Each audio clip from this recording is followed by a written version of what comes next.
right, everything's rolling. All right. All right, guys, welcome to the first episode of Garage Stories with Eddy G. I am Eddy G. With me today is Mr. Bill Henderson. Bill, introduce yourself. Tell me a quick recap of you. All right, so my name is Bill Henderson. I've been around for a long time, right? So I raced cars up and down the East Coast for 35 years. 20 of it was in NASCAR. I finally made my way to NASCAR through dirt racing and all that kind of stuff. I got there right at 2000 when the new name changed, when all that kind of stuff happened. And I worked in there for exactly 20 years. And 20 years after, I retired, and I went fishing for a little while. And my two daughters, who are both educators, came to me and said, you should go teach at the school. And I said, yeah, okay, good idea. And I went fishing. And then I thought about it one day, and I just kind of like heard the voices in the back of my head, and they said, you should go to the school and teach. So I was driving down the road, picked up my phone, called the school. Next thing you know, I got a job. And I've been here or there for maybe 5 years in December. Nice. Yeah. Yeah, that's actually where I met you. Right. The whole time that we worked together, you were kind of like my nonchalant mentor. So, one of the inspirations to kind of start this. Sure. I've always been one of I've always been the type of person that I like to hear stories. And one of the cool things about having worked at that school, used to be called NASCAR Tech Institute, was hearing all the stories of these crew guys. And half of it is wanting to hear those stories from the guys that don't have a spotlight, where nobody's quote unquote on the sport, but we're kind of the backbone of the sport. Right. So that was one reason for this. And the other reason, which is kind of hearing the student's perspective of what it takes to get in the field. Sure. So it's kind of like the ground point for this whole entire endeavor. Eventually we're going to get into probably other trades and, figure out what it takes to, become a blacksmith or something like that. But that'll be later on down the road. Sure. For now, let's hear about you. All right. Well, so how'd you get in the sport? What led you to want to go racing, and then how did you determine, yep, that's what I want to do? So it's kind of crazy how it really happened. Nobody in my family was into motorsports or mechanic or anything, and I don't even know if I didn't look like my dad. I swear I was a milkman's kid, And I think I was 16 years old, just about 17, and my neighbor took me to the racetrack, and I went to a place called Stafford Springs, Connecticut, and I couldn't believe it. Like, that was amazing. What type of racing was it? They had so it's asphalt racing up north, right? There's no dirt really in New England. Over towards New York there is, but in New England part there really isn't. And so we saw modifieds, like your smart modifieds down here in the South, and they had pro stocks, which are late model stock cars. So I was just head over heels when I saw that. Went home, went to another racetrack, Riverside Park, which is not there anymore, and I just couldn't get enough of it. So I went home, and my next door neighbor had a 1972 Chevelle, and I bought it, and I put it in my garage, and I stripped it down, and turned it into a race car. So the next time I go to the racetrack, I had a race car. And I had to wait till I was 18 to be able to drive, so I had somebody drive it for me. And then when I turned 18, I got a picture at home. I'm standing there in my fire suit, 18 years old. And I raced that year at Marlboro Speedway. And then, I'm sorry, Westboro Speedway, Westboro, Massachusetts. And they closed it at the end of the year. So I was just really bit with the bug, and I couldn't get enough of it. So Riverside Park had some stuff. I went and I drove for some people over there, and it quickly come to my conclusion that I'm not a very good race car driver. I want to fix it. I want to make it faster. So the entire time, instead of strategizing my race, I'm thinking about how am I going to fix this car. So it just didn't work out. So anyway, so now I'm going to work on cars. So I get hooked up with some people. We bought a late model stock car, and we raced for a couple of years all over New England, Lee Speedway, Of course, Riverside Park at the time was still running. Star and Oxford Plains in Maine. They have the Oxford 250 there every year. It's a pretty big race up there. So I'm like, this is it. I'm going to do this. So my wife at the time was from Kentucky. So we went to Kentucky on vacation. Her mom had to go to the doctors at the hospital up in Ashland, Kentucky. And while we were there, I just went and bought myself a phone book. I know most people don't know what a phone book is, but they used to have phone books and phone booths, right? So this is somewhere right around 1991, 92. And I found places that they built race cars over in Ohio. So I headed over there and I talked to one particular one, and then I went to the other one. The other one was Charlie Swartz. So anybody who knows anything about vintage dirt racing, Charlie Swartz was one of the big guys. Won the World 100, God only knows how many times.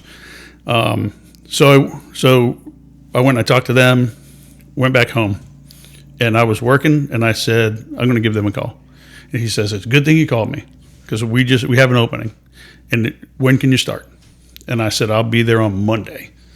Went home, quit my job, packed my stuff, left. So you were in Kentucky on with your wife, visiting her mom. Yep. And then we went back home to Massachusetts. That week I called down back to Ohio. They gave me a job. This is like Monday or Tuesday. Loaded my truck, gone. Loaded everything in a U-Haul, took off, and went to live in Kentucky, drive 2 hours each way to build dirt cars, which I had never seen one before.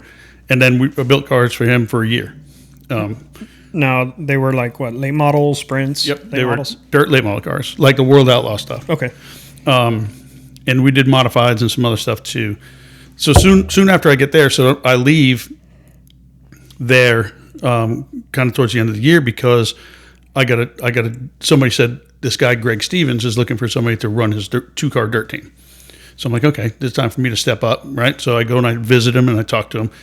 And he says to me, I'm going to give you, I'm going to commit to you that we'll run to the end of the season.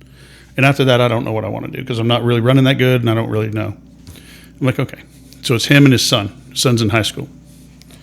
So we go and we run that year, and then it turns into 3 more. And so, and then it turns into, he commits for a little bit more, right? So his son's now going to college. So we're going along. We're racing all over Pennsylvania, West Virginia, Kentucky, Ohio, doing really good. Won championship, won racetrack, and it's tough there. Like, all the World Outlaw guys at the time were all from that area. So any racetrack you go to is their home track. Yeah. So you're always up against somebody big. So, well, they're still huge up in that whole, oh yeah, northeastern and southeastern type area. So, yep. So then in the wintertime, when we're not racing, I would go to work for CJ Rayburn over in Indiana. And I go to speed weeks with him down in Florida, because the kid couldn't go because he was in college, right? So I would do that in the wintertime. So was that your first exposure to NASCAR? No, this is still dirt car racing. Okay. So we're going along. I have a customer that comes in to the shop and he says, you need to go NASCAR racing. I said, I know. I've been trying to. I just haven't been able to find the connection. He said, come, bring your clothes. Wednesday, we're going to go to North Carolina. I was like, all right. So he picks me up Wednesday morning. We take off. We come here to Mooresville. And he says, I'm going to introduce you to some people. We're going to stay at my friend's house. And then once we go down there, you can see what you can find out. So sure enough, we come down here, and I meet this guy named Kelly Thackert. Now, Kelly Thackert's a super nice guy.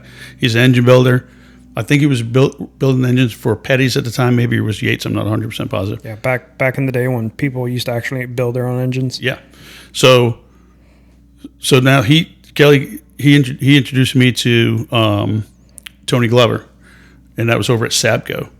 And so Tony Glover, he interviews me and all that stuff, and he says, when can you start? I said, well, I got to give the people I'm working with in Ohio, I got to give them a couple of weeks. He said, now this is on a Tuesday. He says, as long as you're here Friday to get on the plane to go to Daytona, you're good. Oh, wow. right? So I'm like, okay. So I got in my truck and I drove back to Ohio, and I loaded all my stuff in, kissed my wife, and off I went. Pulled into Sabco, and we went to Daytona test, Talladega test. We went to Rockingham. We went to Greenville Pickens. We went to Las Vegas and Homestead. Come back from Homestead, drove home, got my stuff, come back down, and I've been here ever since. And so that was at Sabco. This is my first Cup racing deal. Working for Sterling Marlin in the 40 Coors Light car. Nice. Yeah. Now, what was your position? We're going to get to a really good story that I want to hear all of it, because I think I've only ever heard like snippets of. Mm-hmm. What were you doing for the 40 team? Well, let me back up one time. Okay. So the 2-car dirt team that I'm working for in Ohio, the kid who's in college, who was in high school, his name's Adam Stevens. Adam Stevens currently is Christopher Bell's crew chief. Yep. So he followed me down here a couple of years after I got here. He was my engineer when I crew chief for Kyle Petty at the Petties, and then he left and went to Gibbs. He was over there with Kyle Busch for a couple of championships, and now he over there with Christopher Bell. So that's pretty cool how those connections all happen. You know what I mean? Yeah. So with Sterling Marlin, basically, you come through the door, you're going to be something. Having been a crew chief on the dirt cars and built all this kind of stuff, I had a lot of experience. So they gave me, I was the underneath mechanic. So everything from the back of the engine to the back of the car underneath. I did that for most of that season. Then I became the front end mechanic. And then the very next year, Jason Leffler came along. And because we had Kenny Irwin in the 42 car, and we lost him at New Hampshire. Mm-hmm. And then, so Jason Leffler comes in the next year, and I was a car chief on that deal. And that was in 2001. 1. We're going to get to that. Yep. So out of this whole entire thing, what was like the biggest push? Was it just like the internal drive to want to go racing, to just make shit go fast, or was there like a different drive, more motivation behind something? So when you're a racer, you're going to race. You're going to race cockroaches if you have to. There's nothing you can do about it. It's the worst drug in the world. And so what's the pinnacle of racing? Cup racing, right? Yeah. Especially back in the early 2000s, it was everywhere. It was on every cookie. It was on every soda bottle. It was on every grocery store. Yeah, sponsorship was everywhere. Everywhere. And so if you're going to do it, man, that's where you got to be, right? And I remember my dad calling me and said he read on the bottom, the scroll on the bottom on ESPN, that I got the job as crew chief for Kerry Earnhardt. And he's like, I just read my son's name on the bottom of ESPN, and I cannot believe it. That's awesome. Yeah. Yeah. I will say you are a difficult person to find online, because it was the era before, the internet just exploded. It was, just starting to come out, and yep. not much is out there. Mm-mm. So, and I did a pretty good job at staying quiet too. I was never trying to.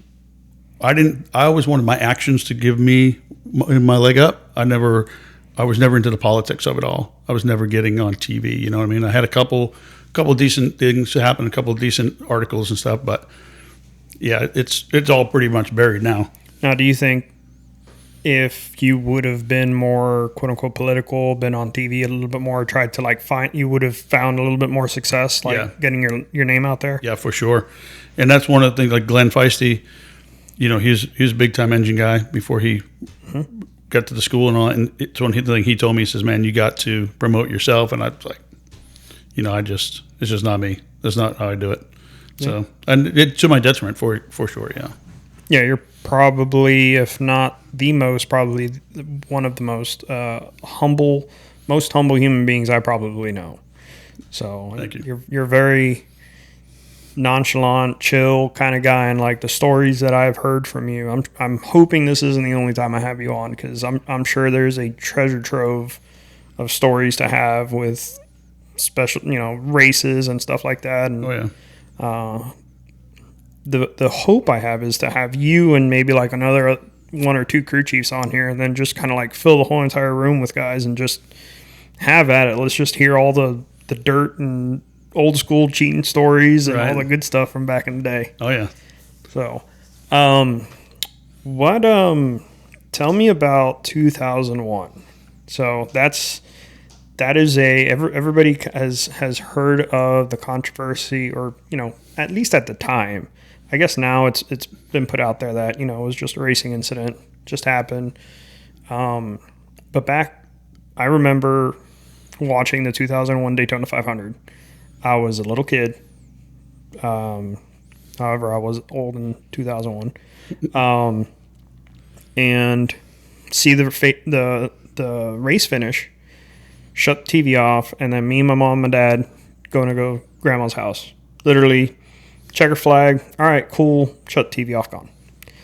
And later that night, like pretty much everybody else in the United States, turned the TV on. Is like Dale Earnhardt passed away. Right.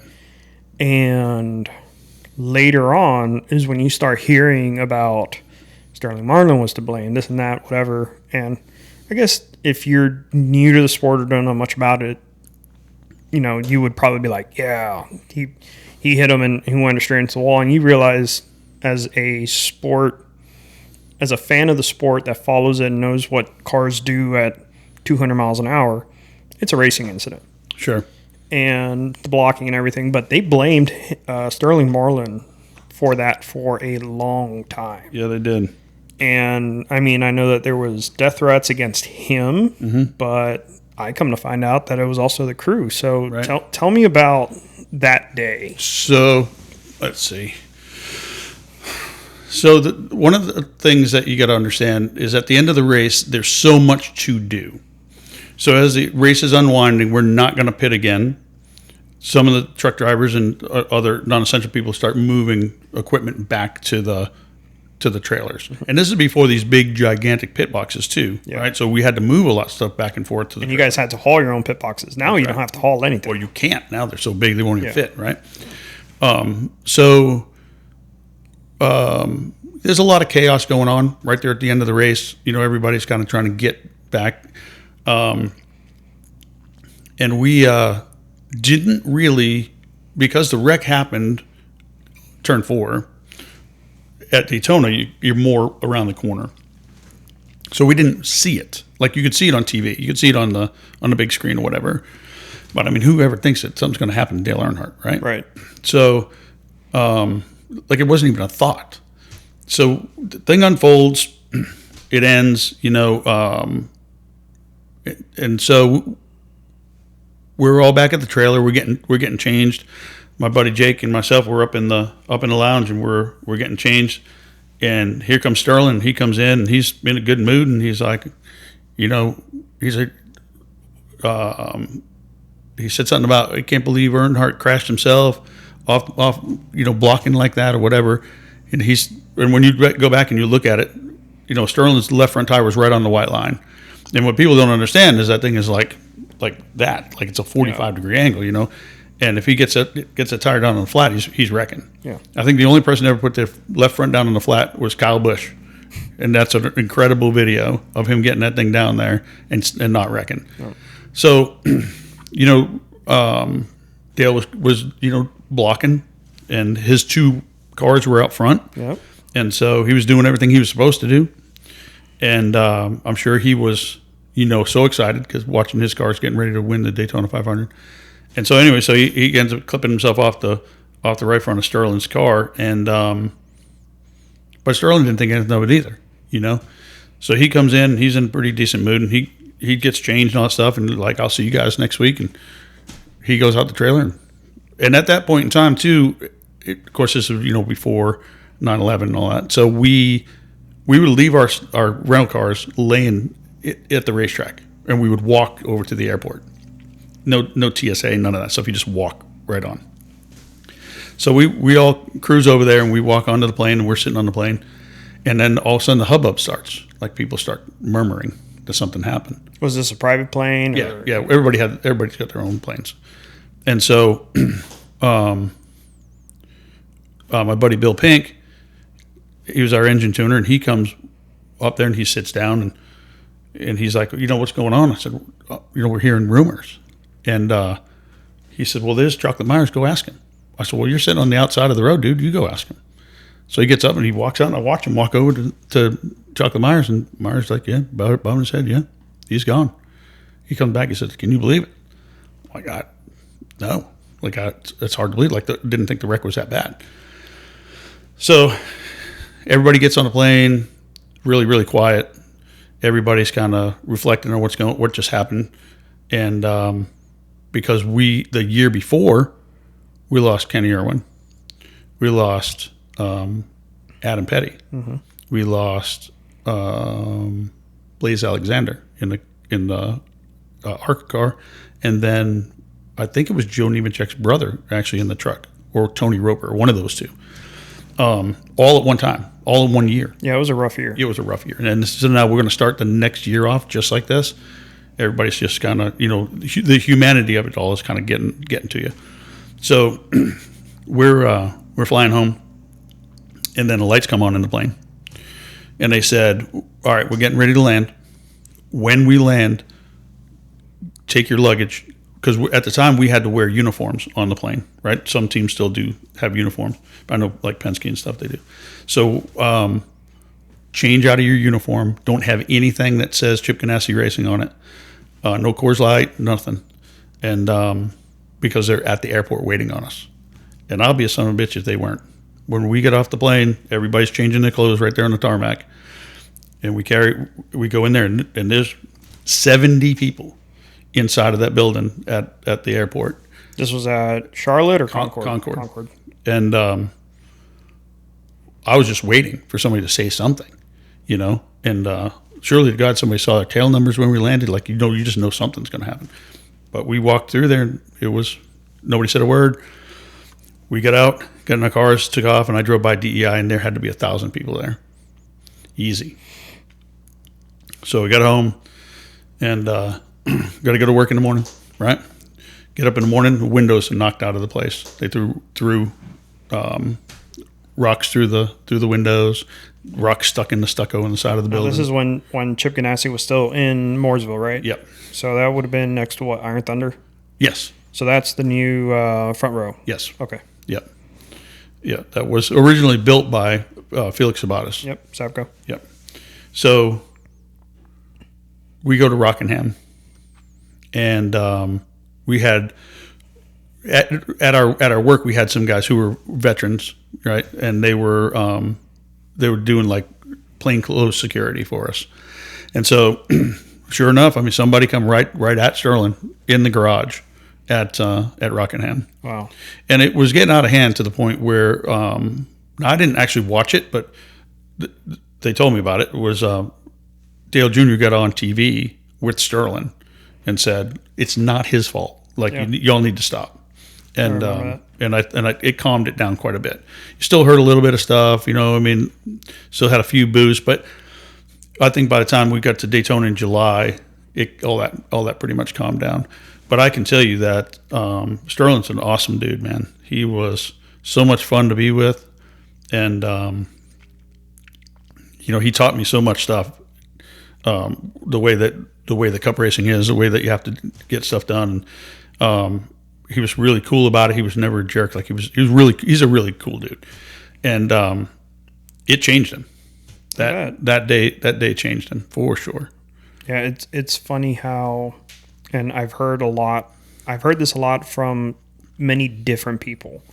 Everybody that you see on TV is not who they are in person.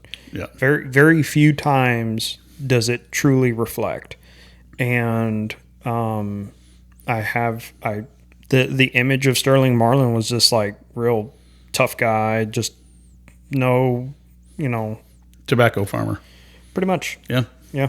Yep. And to hear that, that's different from what I was exposed to. I just thought the guy was just like a get out of my way type deal. Yeah. No. All the time. Yeah. No, he's a super nice guy. Yeah. That's a hell of an introduction to NASCAR. I mean, second year in is just shattering. Well, first year, you have a lot of driver deaths. Yep. And it's like, holy crap. Yeah. And then second year, it's like, we lose Earnhardt, and that was the last person we lost as NASCAR lost on the track, right? Right. Yeah. Yeah, that was a huge awakening for the sport. I mean, I think it popularized the sport a lot because a lot of people really put their eyes on it. Mm-hmm. Just like Ayrton Senna, and when he passed away in F1, Yep.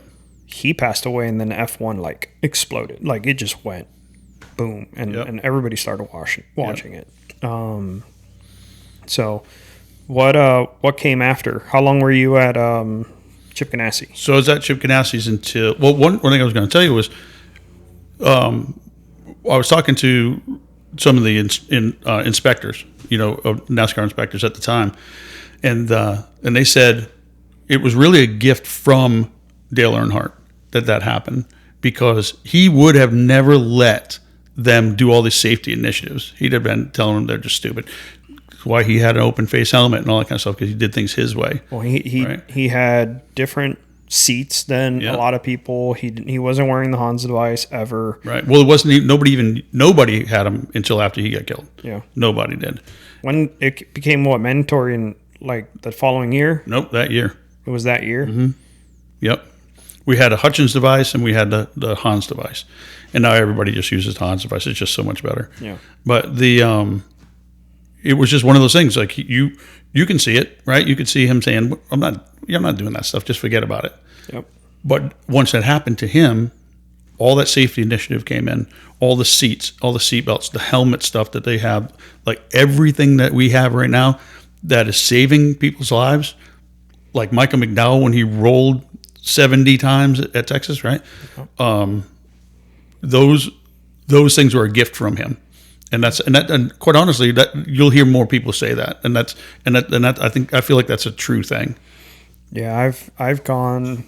So, I mean, I went to DEI not too long ago, and I was gifted an opportunity to kind of go behind the scenes. Hopefully, Teresa doesn't see this and gets me in trouble.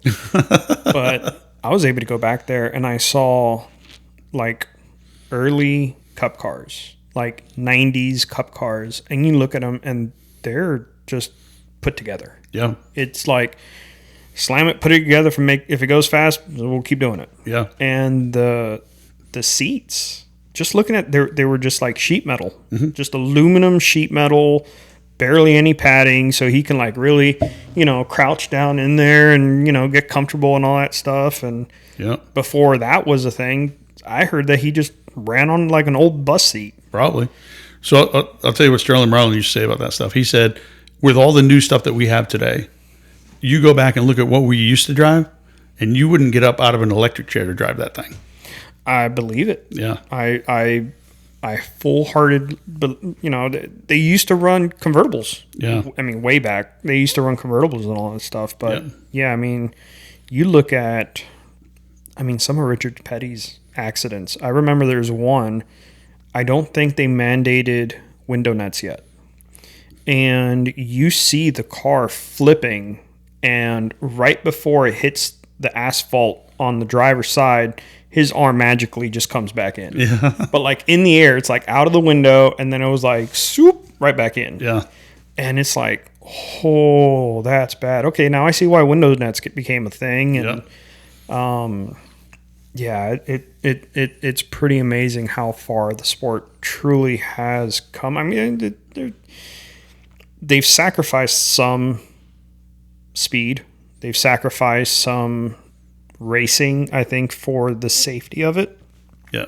And you kind of see that throughout all of racing, I think, except sprint cars, like dirt sprint cars. Right. Those things are still gnarly, and they're death traps. You have to be mentally insane to put your butt in one and go 150 miles an hour into the turn. Yeah. On dirt sliding. But I mean, F1 has changed completely. They're super safe now, or as safe as they can be, I guess. I mean, rally racing, you go back into the 80s with Audi's dominance and Peugeot and Renault and all these guys. I mean, they literally had what looked like roll cages, and they would just crumble. because Yeah. it's like, well, it just has to have a roll cage. There was no specs on it or anything else like Right. that. Yep. Same with the seats. It's like make it as light and as fast as you possibly can and just send it. So, yeah, the racing world has definitely changed a lot. I Yep. want to say since 2001. So, you got through 2001. Got through 2001, 2002. Jason Leffler moved on, and we got Casey Mears. Nope, sorry. We got Jimmy Spencer. And you want to talk about a great time? I bet. Racing with Jimmy Spencer back in that era, it was awesome, dude. He was a bull in a china shop, but he was fast, you know. And we were up front, and the group of guys that I had working with me, all of them left and became crew chiefs. Left that team and went to be crew chiefs. Like, everybody was top notch. We're the first ones out on pit road on Sunday. Our work is always good. We never have mechanical issues. We had this thing that we used to call our victories, right? Our personal victory was that nothing happened to that car, right? My small victory for this weekend is that everything I put my hands on makes it to the end. So I won that race. The fact that the driver or the crew chief didn't win the race, that's not on me, right? Yeah. So that's how the whole team worked. The team was always like, that's how we're going to do this, right? I mean, that's a really good way of thinking. I've never thought of it that way. I mean, yeah, probably somebody that, you know, let's see, Kyle Busch's team right now in RCR, where it's, you know, they're wrecking. Well, it's not Kyle's fault. Right. They're getting swept up. Instead of being down on themselves, that's actually pretty good. Yeah. Way to look at it and kind of keep your own personal, you know, morale up. Yep, and it worked. It worked great. And then, of course, Jimmy was pretty much doing his job, right? So we're up front, we're qualifying top all the time. I think we counted 8 times that he came off of turn 4 somewhere and said, "Oh man, I screwed up. Sorry guys, we were going to be on the pole," and we were right there every time. But he was a lot of fun to race with.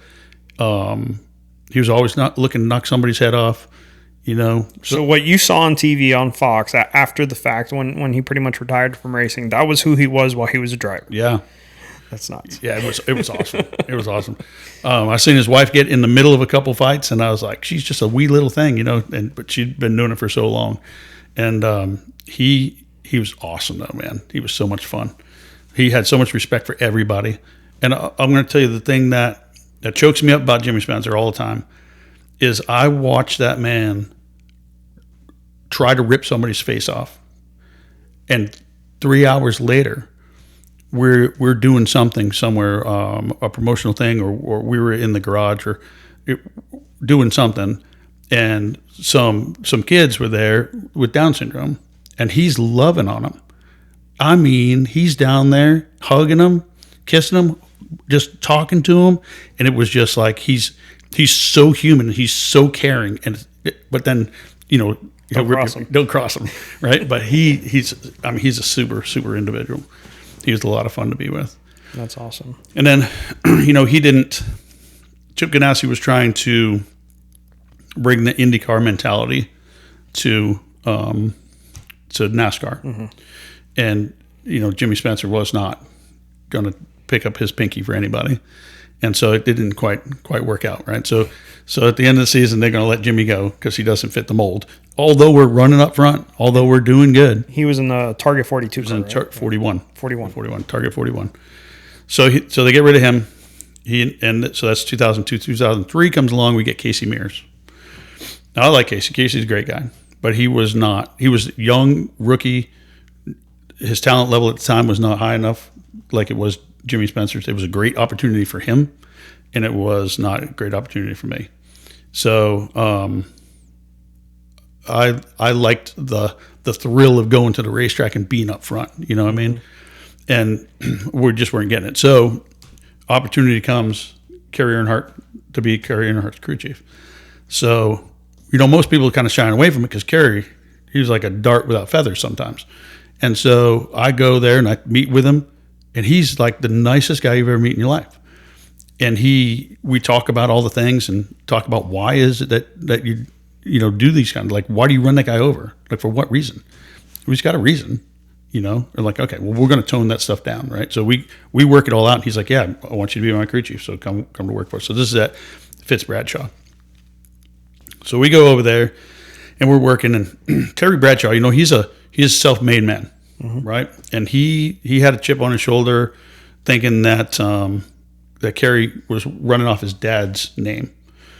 We had more fans you shake a stick at. He sold more collectible stuff, T-shirts, hats, all that kind of stuff, being Kerry Earnhardt, right? And Kerry wasn't a bad race car driver. He was really talented. He was really good. He just needed somebody to be with him, you know? And so I was trying to be that guy. And so we did good. We had a lot of really good races, and we did really well. We wrecked a lot of stuff too. And that ended up being his demise between him and Terry. I still see Kerry. I saw him at Lowe's the other day. I mean, I hadn't seen him in probably 8 years, and he saw me come right to me to talk to me. You know what I mean? That's awesome. He is a great guy. His wife is super nice lady. Kerry still drives around an old pickup truck. He's like, look at my pickup truck. Shows me the pictures of this one he's working on. You know, he's great. And you were crew chief for him. Yep. In Cup. Xfinity or Busch cars. So the really cool thing was the crew chief that we had on the 41 at the time was Jimmy Elledge. Jimmy Elledge was married to and then divorced Kelly Earnhardt. Super nice lady. When I took the job to be Kerry's crew chief, Chip Ganassi had bought me tickets, my plane ticket to go to California for the Sonoma race. He said, so please stay until then, and then, you know, you can go after that. So I'm like, okay. She picks me up at the airport with a limo, and we go out to wine country because I'm her brother's crew chief now. Super nice, you know, and we go and, you know, we're sitting there. I remember I'm sitting in the hotel. Now I'm in California of all places. I'm sitting in the hotel with a Burger King crown on my head, smoking a cigar with my feet on the table by the time this thing is all over. And this dude walks up to me and says, man, you can't smoke that in here. As a matter of fact, you can't smoke it anywhere around here. This is California. What are you doing? In California. Yeah. So I stumbled my way outside, found a place to finish my cigar. But so anyway, so Kerry and Terry, they have their thing going on, and we work our way through most all that kind of stuff. I thought we were having a really successful, in comparison to what he was up against beforehand, season. And then Tim Fedowa ended up taking over to the end of the season, and then it was a little too volatile for me. So I went to the 10 Cup car, Scott Riggs. So it was Scott Riggs' rookie year.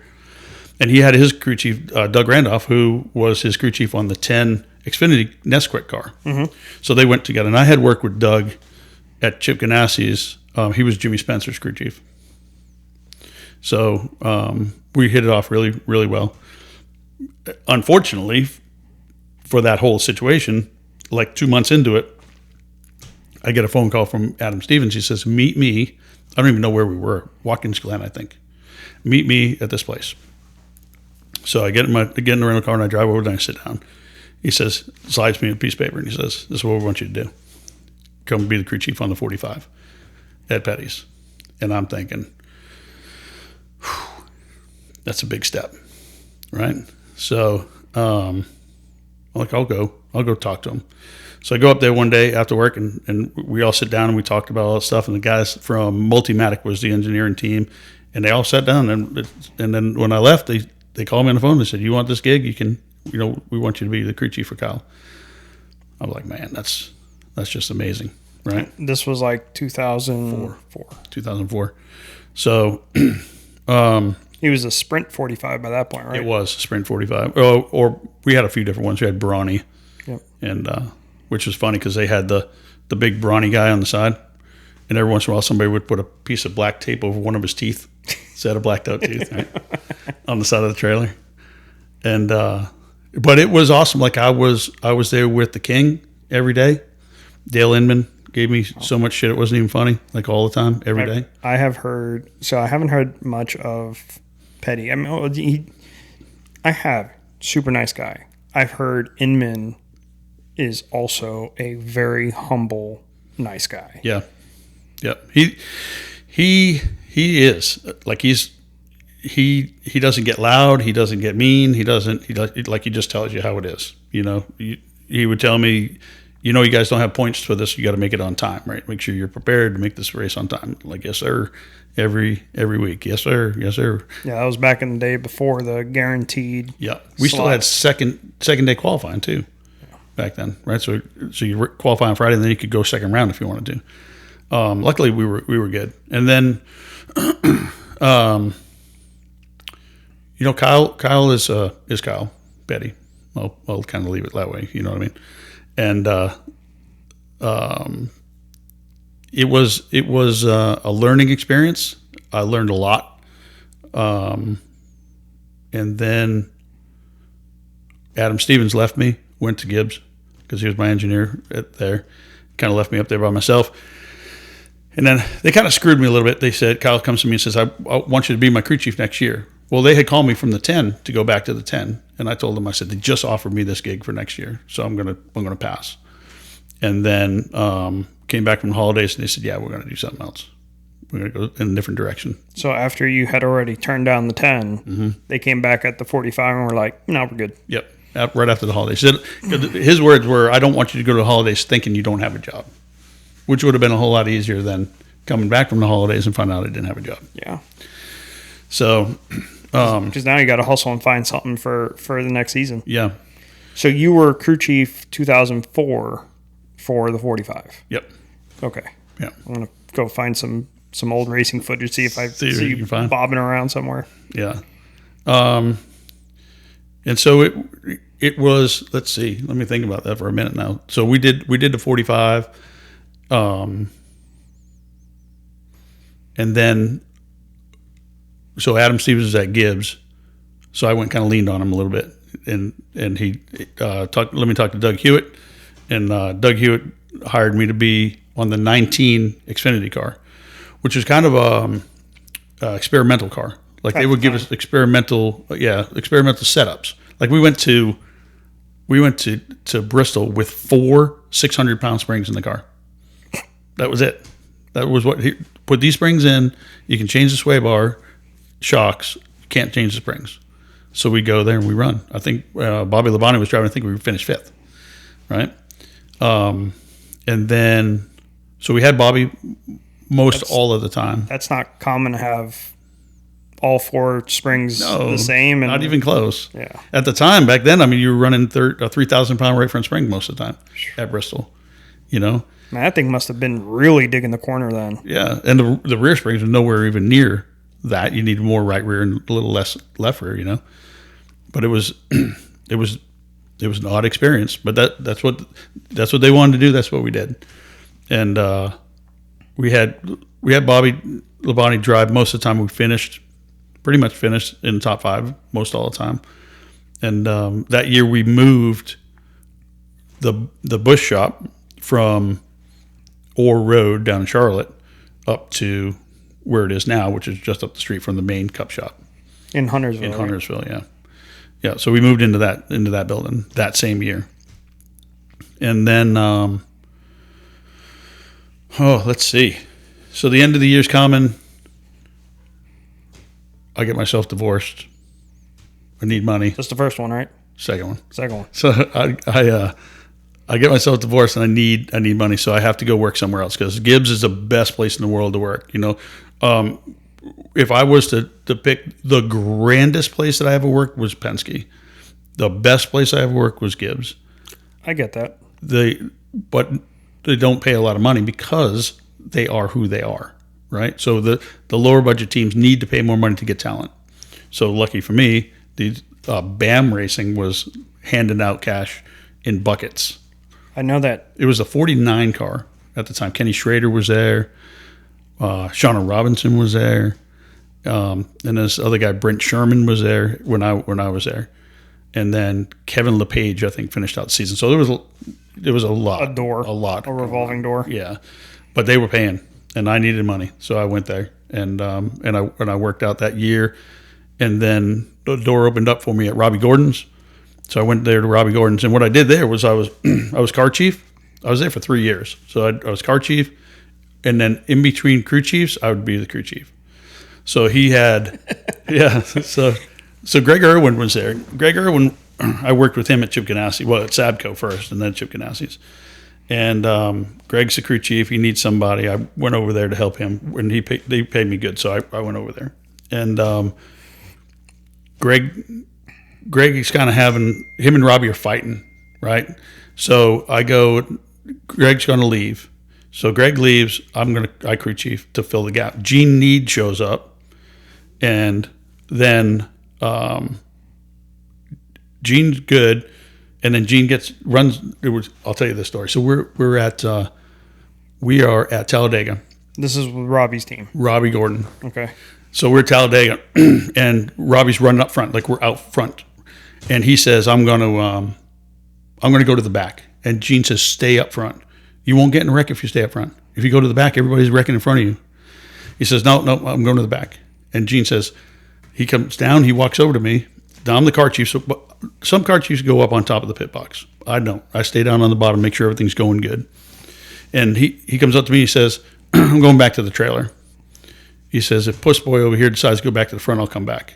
And I told him, I said, "If I'm calling pit stops, I'm going to pull the ladder up, and you can't come back."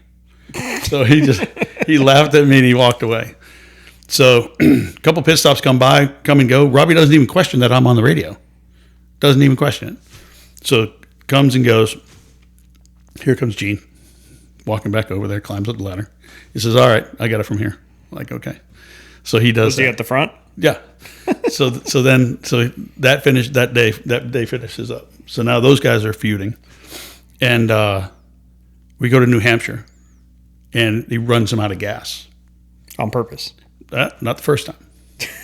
So Gene runs them out of gas, and Robbie is losing his mind, and he says, "You run me out of gas again, you're fired."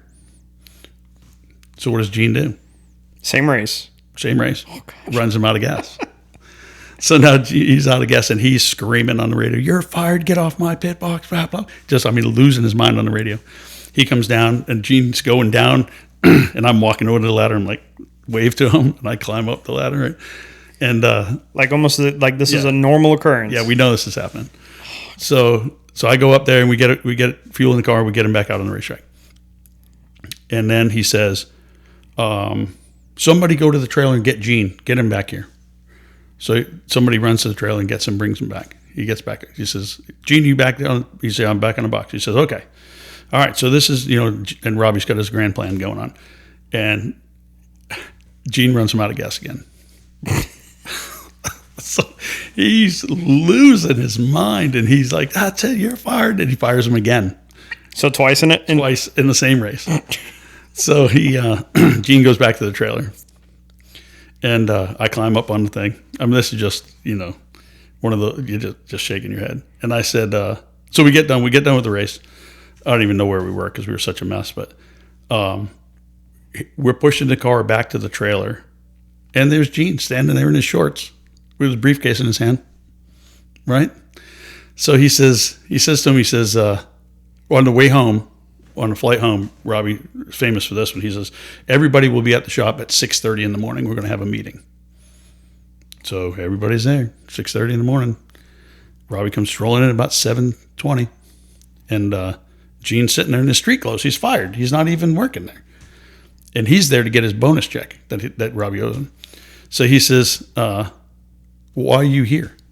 Why aren't you dressed?" And Gene says, "You fired me." Twice. Yeah. So he says, if you want to be part of this, you need to go get on your proper clothes, right? Get on your Robbie Gordon team clothes. So Gene just, all right, gets up, walks out, and goes on his way home to get his clothes on. And about 10, 15 minutes into this meeting, Robbie picks up his phone and calls him. He says, "Don't bother. You're fired." Right? So it's like, how many times can I fire you? How many times can I run you out of fuel? That's what, three times in 72 hours. Yeah. So Gene ended up coming back, and I wasn't in the room, but I know that Gene got his check before he left. You know what I'm saying? So now Gene's gone. I'm the crew chief. We're gonna run this thing. So we start going, and then they're gonna have what's his name? Peter. I'll think about it for a second. Old man brain. And so anyway, old Pete's going to come over and he's going to crew chief. Well, Pete, he says, I'm just going to come and observe. So we go to Dover, and we raced. We ran really, really good at Dover. Suspenzo, sorry, Peter Suspenzo, great guy. And he, we're do that, and then we go to Martinsville, and we're pitting one pit stall away from Gene. He's on the 21 now. He went over to the Wood Brothers. Yeah. And so Gene, I can see Gene down there, and he's waving his arm. So I look at him, and he says, he's telling me I got to go one more lap. So he has a clean out on his pit stop, right? So I give him the finger, and I pit, and we both pit the same time. And about halfway through the pit stop, a water bottle comes flying from his pit stall over into my deal. And he was mad as a hornet. But he said to me, why did you do that? I said, because it's the same thing you would have done. He goes, all right, you got That's me. 100% fair. Yeah. You got me. Yeah. So we finish out the third year with Robbie. Peter Suspendo's there. Oh, so we're at Martinsville. Actually, it's the same weekend that he threw the water bottle at me. It's going to rain, right? So Robbie's still in Charlotte, and we're at Martinsville. And I'm like, where are you? Practice is going to start. He says, it's raining there. I talked to the truck driver. You're not even going to get on the racetrack. Okay. Well, it's not raining right now, and they're drying the racetrack. So the NASCAR comes over and is like, all right, get your drivers, get your cars. We're gonna get going here. And I call Robbie. I'm like, where are you? And this is for practice. This is for practice, which you have to make a lap at speed before you're allowed to qualify. You can't just show up and qualify. So this is what, on a Friday? This would be Friday. So yeah. This is like what they used to call happy hour or something? Nope. So happy hour was on Saturday. Okay. So this is just practice before qualifying. So you have to make a lap at speed before you can qualify. So that's why they have practice, so everybody's up to speed. So anyway, so I call Robbie and I'm like, where are you? I'm just now leaving Charlotte. I'm like, what am I going to do? I stop and I think about this for a minute. Brendan Gaughan has his cup license. So I go over to Brendan and I ask him, I said, do me a favor. I'm going to go see if NASCAR will let this happen. You come shake down my cup car.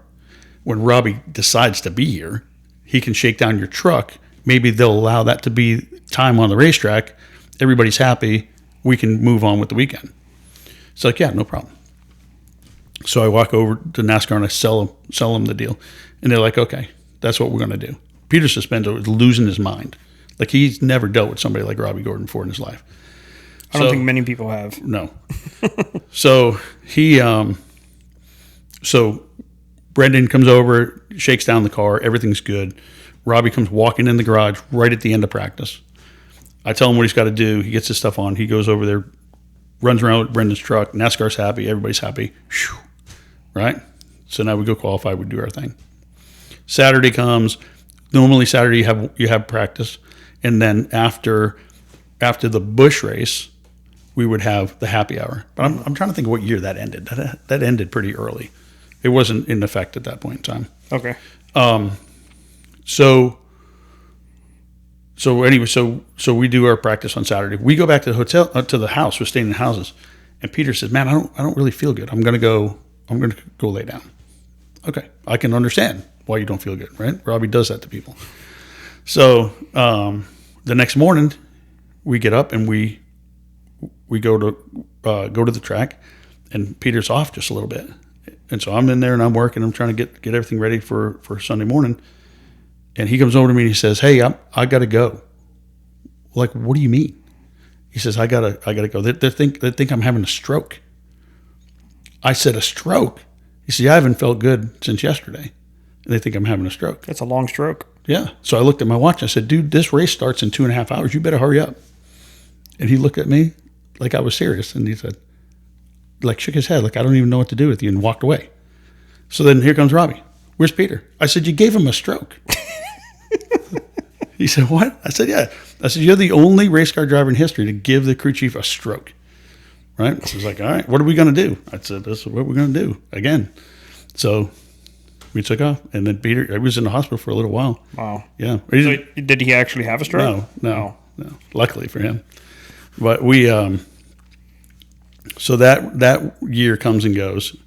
And, Robbie has this way, when things are going bad, everybody around him is the worst in the whole world, right? So I leave Robbie's, and I think I was at the Wood Brothers. I went to the Wood Brothers after that, but I think that's where I was. And we're in California, and I walk by like his crew. There was one garage stall that was outside at the end of in Fontana, and that's where they got stuck, is outside.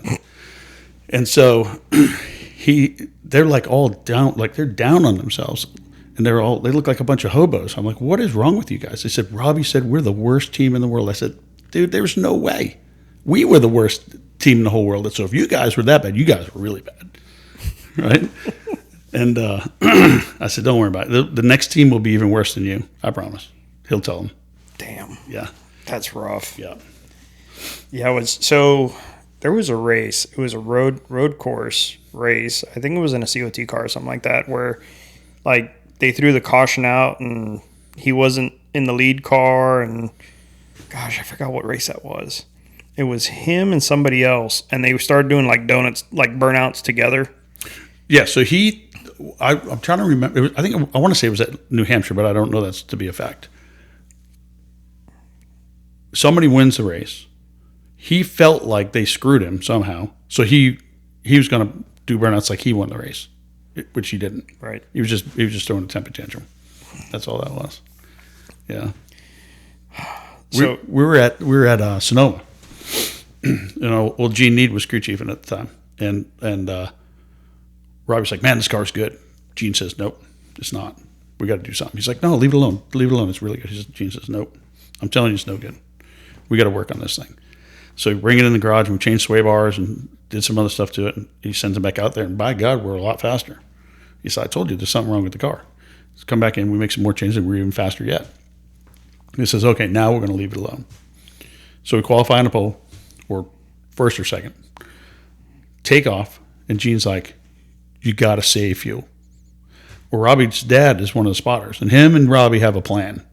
They're going to get it out there 10, 15 car lengths out in front, and that's where they're going to go. And Gene's like, you got to save fuel.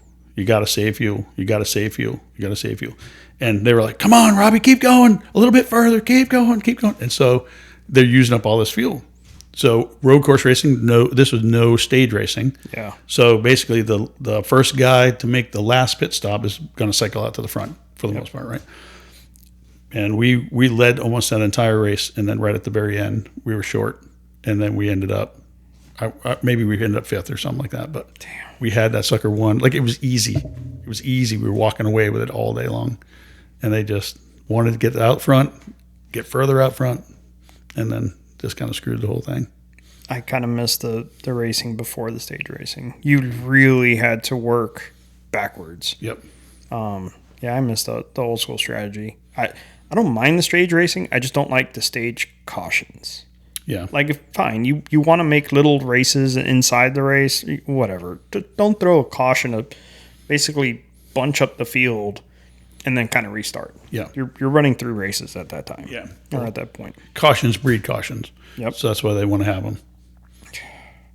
And so the funny thing is, before I got the job over at the school, when I was exposed to like NASCAR crew members and hearing the stories and all that stuff, it was like, yeah, caution, yeah, oh, wreck, yeah, fuck that guy. Now it's like I've been around some of the crew members, and I'm just like, oh, that sucks. Like, I hate the driver, but I feel so bad for the crew. Yeah. Because I want to say it was last year, the year before, I went over to Charlotte on 600 weekend. It was not this year, it was last year. Kyle Larson's first attempt at double. And I went for the Truck Series, the Xfinity Series, and I went for the Cup Series. And the Truck Series, I'm watching and I'm rooting and all that stuff, and it's amazing. I love being in pit road for the truck series. Oh yeah. It feels old school. Like you've got low budget teams, you've got high, but like just everyone and everybody's out there. Yep. And they're all hungry. Cup's not like that. Cup now. I don't know about back in the day, but Cup now, it just feels like it is a 100% business. Like we have to appease the sponsors. We got to do this. We got to do that. Everything is so meticulous in how it's done. At least with the majority of the Cup teams. Yep. So I'm watching from pit road, and I'm watching Jumbotron in Charlotte, and all of a sudden I see the MBM truck just smashed. I mean, completely smashed, and it's Carl Long's truck. Right. And he had an Earnhardt in it. I forgot which one it was. It would have been Jeffrey, probably. Jeffrey, yes, it was Jeffrey Earnhardt. Because he had like the puppy sponsor on there, the canine sponsor. Yep. So he brings this thing around, and I mean, this thing's just twisted. It looks like a banana. And I'm like, how the hell are you guys going to start getting that thing in the truck? So NASCAR they go and they look over it. NASCAR releases it, and they just start hacking this thing away. It's like, we just need to shove a banana that is 2 feet too wide into this box and then just ship it. Like, just get done. It's over. And the struggle that those crew guys went through was just, it was rough. So yeah, being a little kid and seeing the cautions and like, yeah, and now it's like, oh, yeah, worked for somebody. Yep. Yeah. So it's cool to be exposed to both sides of it. And I'm still a fan. I mean, I don't think I would ever go work for a NASCAR team, especially with my current opportunity that I have. But it's got to be tough work. Yeah. For not much praise, because who's getting the praise? The driver, crew chief, some of the spotters sometimes, maybe. And that's pretty much it. Yep. I mean, I will say the networks now are doing a little better, like highlighting the pit crew. But still, I mean, what about the guys at the shop that are working 10 hours a day trying to get that car in good shape to put it on the truck? Yep. So, yeah, it's the crazy thing about it is, you win whatever day it is, Friday, Saturday, Sunday, and it lasts until Wednesday. You get to the racetrack on Thursday, and you might see a few people come up to you and say, "Hey, congratulations!" Right? Maybe the networks are trying to get a little bit extra something out of it, and then as soon as the first car hits the racetrack, done. You're done. You're working on the next one. There's no time to sit there and dwell. Now, the guys who win championships, you got a month that you can sit there and dwell on it, right? But or the last race of the season or something like that. Yeah. So it's, but like I said, if you're a racer, that's what you're going to do. If you're a marathon runner, you're going to run in the snow, you're going to run in the rain, you're going to do all that kind of stuff because that's who you are. That's what you do. Racers are going to race cockroaches or mice or race cars or bicycles or it's a bug. Yeah, it doesn't matter. Whatever 100% it is. Bug. Yeah. So you leave Robbie Gordon 2007. 2007. Yeah. And I go meet back up with Gene Need over at the Wood Brothers. And it was kind of a unique deal. That's what Sadler was? No. So Bill Elliott was filling the seat because I'm trying to remember his name. It was John Wood was like slated to be in that car. And we had a lot of backing from Ford. We went up to Ford and used a lot of their equipment to work on the car. We had a lot of, like, they had a lot of equipment that we were going in and we were making programming for, trying to get all that stuff up and running. And yeah, for the longest time that was like the Ford car. Yeah, Ford. And Eddie Wood told me, he said Edsel Ford told him that there will always be a Wood Brothers car as long as he's alive. As long as he can do it, that's what's going to happen. And so, those guys, the Wood Brothers, they've been around forever, And so that was just like a really weird deal. And Ford kind of saw what we were doing, I think, and they're like, okay, this is just too much of an undertaking that we're trying to do right now. They had a bunch of engineers down from Michigan and like trying to put all this whole thing together. And you would have thought, I thought when I walked through the door, I was really surprised how not put together a lot of the stuff was. That it was almost like opening boxes of all the new cool stuff that they sent, right? So at some point in time, they said, we're going to give this program to Roush. So the cars would go to Roush. They would set them up, do all the pull down, do all the engineering work and all that stuff. They'd put it in the trailer, and then the crew guys from the Wood Brothers would go where the crew chief from Roush and engineering from Roush and all that kind of stuff. And that kind of really stepped up their program, which it wasn't a bad mistake by anybody. So they went. Now they're just doing it, but instead of with Roush, they're doing it with Penske. With Penske, right? So I don't know when that break was exactly, but then it went to Penske, and so that's kind of where it's at now. And I mean, the car really runs good, right? Yeah, not bad. Josh Berry's doing a decent job. He's doing a really good job. But so anyway, so that thing lasted a little while. Wasn't really much to talk about, you know what I mean? Bill Elliott, great dude. Like, he's a lot of fun. Make fun of him, when he come over when we had some road course ringer. I'll think of his name, Scott Pruitt. We had him at Watkins Glen back. It would have been 2002 at 2001 at Chip Ganassi's. He's a really cool dude too. Dated Paula Abdul. He's my hero. So anyways, those two got into it, and he threw Gatorade on us, and I turned around into a full-on splash from Bill Elliott with a Gatorade. So fast forward from that point on, I reminded him of that, and he was like, oh, "That was you," right? But he was a really cool dude too. His brother Ernie, engine builder, really nice man. All those guys, nothing. They're just nice people. You know what I mean? They're real. They're real people, those guys, and they all deserve the credit that they get and all the accolades for all the stuff that they did. They did it the right way. They were good people, and they won. So anyway, so that whole thing kind of comes and goes, and then I went to Hall of Fame racing, which was tied into Gibbs, which then was a '96 car. I'm trying to think of who all was involved with that thing. There was a bunch of old football players and stuff that originated the whole thing. And then it was owned by the people who owned the Arizona Diamondbacks.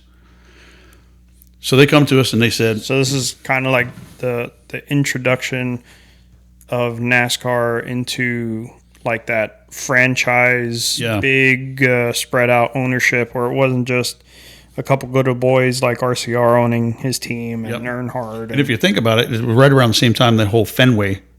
Roush Fenway thing happened. So they come to us and they said, "Here's what we're going to do. We're purchasing another team, and we're going to move to their facility with our team. So we'll have a 2-car team. You guys are going to do the '96. They're going to do whatever their deal was." So we said, "Well, that's good." Like, everybody's excited. And then they came back and they said, "All right, so here's the deal. We're not going to get their facility. We're going to build a new one. And this is what we're going to build, and this is how we're going to do it," and all this kind of stuff. Laid it all out for us. Man, that's awesome, right? So in the interim, though, we're going to have to try to run 2 cars out of this program, out of this building, right? So it's Where was this at, in Mooresville? It was in Huntersville. It was... I can't even explain to you where it was. It was in a tight little building, I can tell you that. So tight for a 1-car team, definitely way too tight for a 2-car team. Yeah. Yes. Okay. So they were going to, we had the trucks parked inside, so they're going to take the trucks outside, give us some more room, that kind of stuff. So it's going to be tough. So they're like, "This is what we're going to do." So I'm like, "Cool." And we had like all these new benefits coming, like Aflac people were coming and all this stuff, new insurances and all this kind of stuff's going on. So I'm like, this is all on the up and up. Like, this is good. So at the time I got hired by Felipe Lopez to run the test team. So I'm working in the engineering department. And so basically I'm doing all the grunt work for the engineers, right? So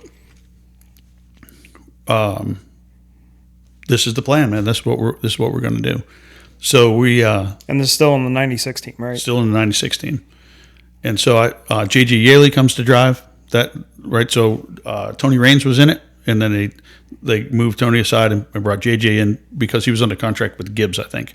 So because it was a Gibbs associated car, they put JJ in there. And I worked with JJ when he was driving the 18 back in 2005 when I was at Gibbs originally. So, and the funny thing is when they were getting ready to originally build a 96 car, they came to me and asked me if I wanted to go over there and start that team.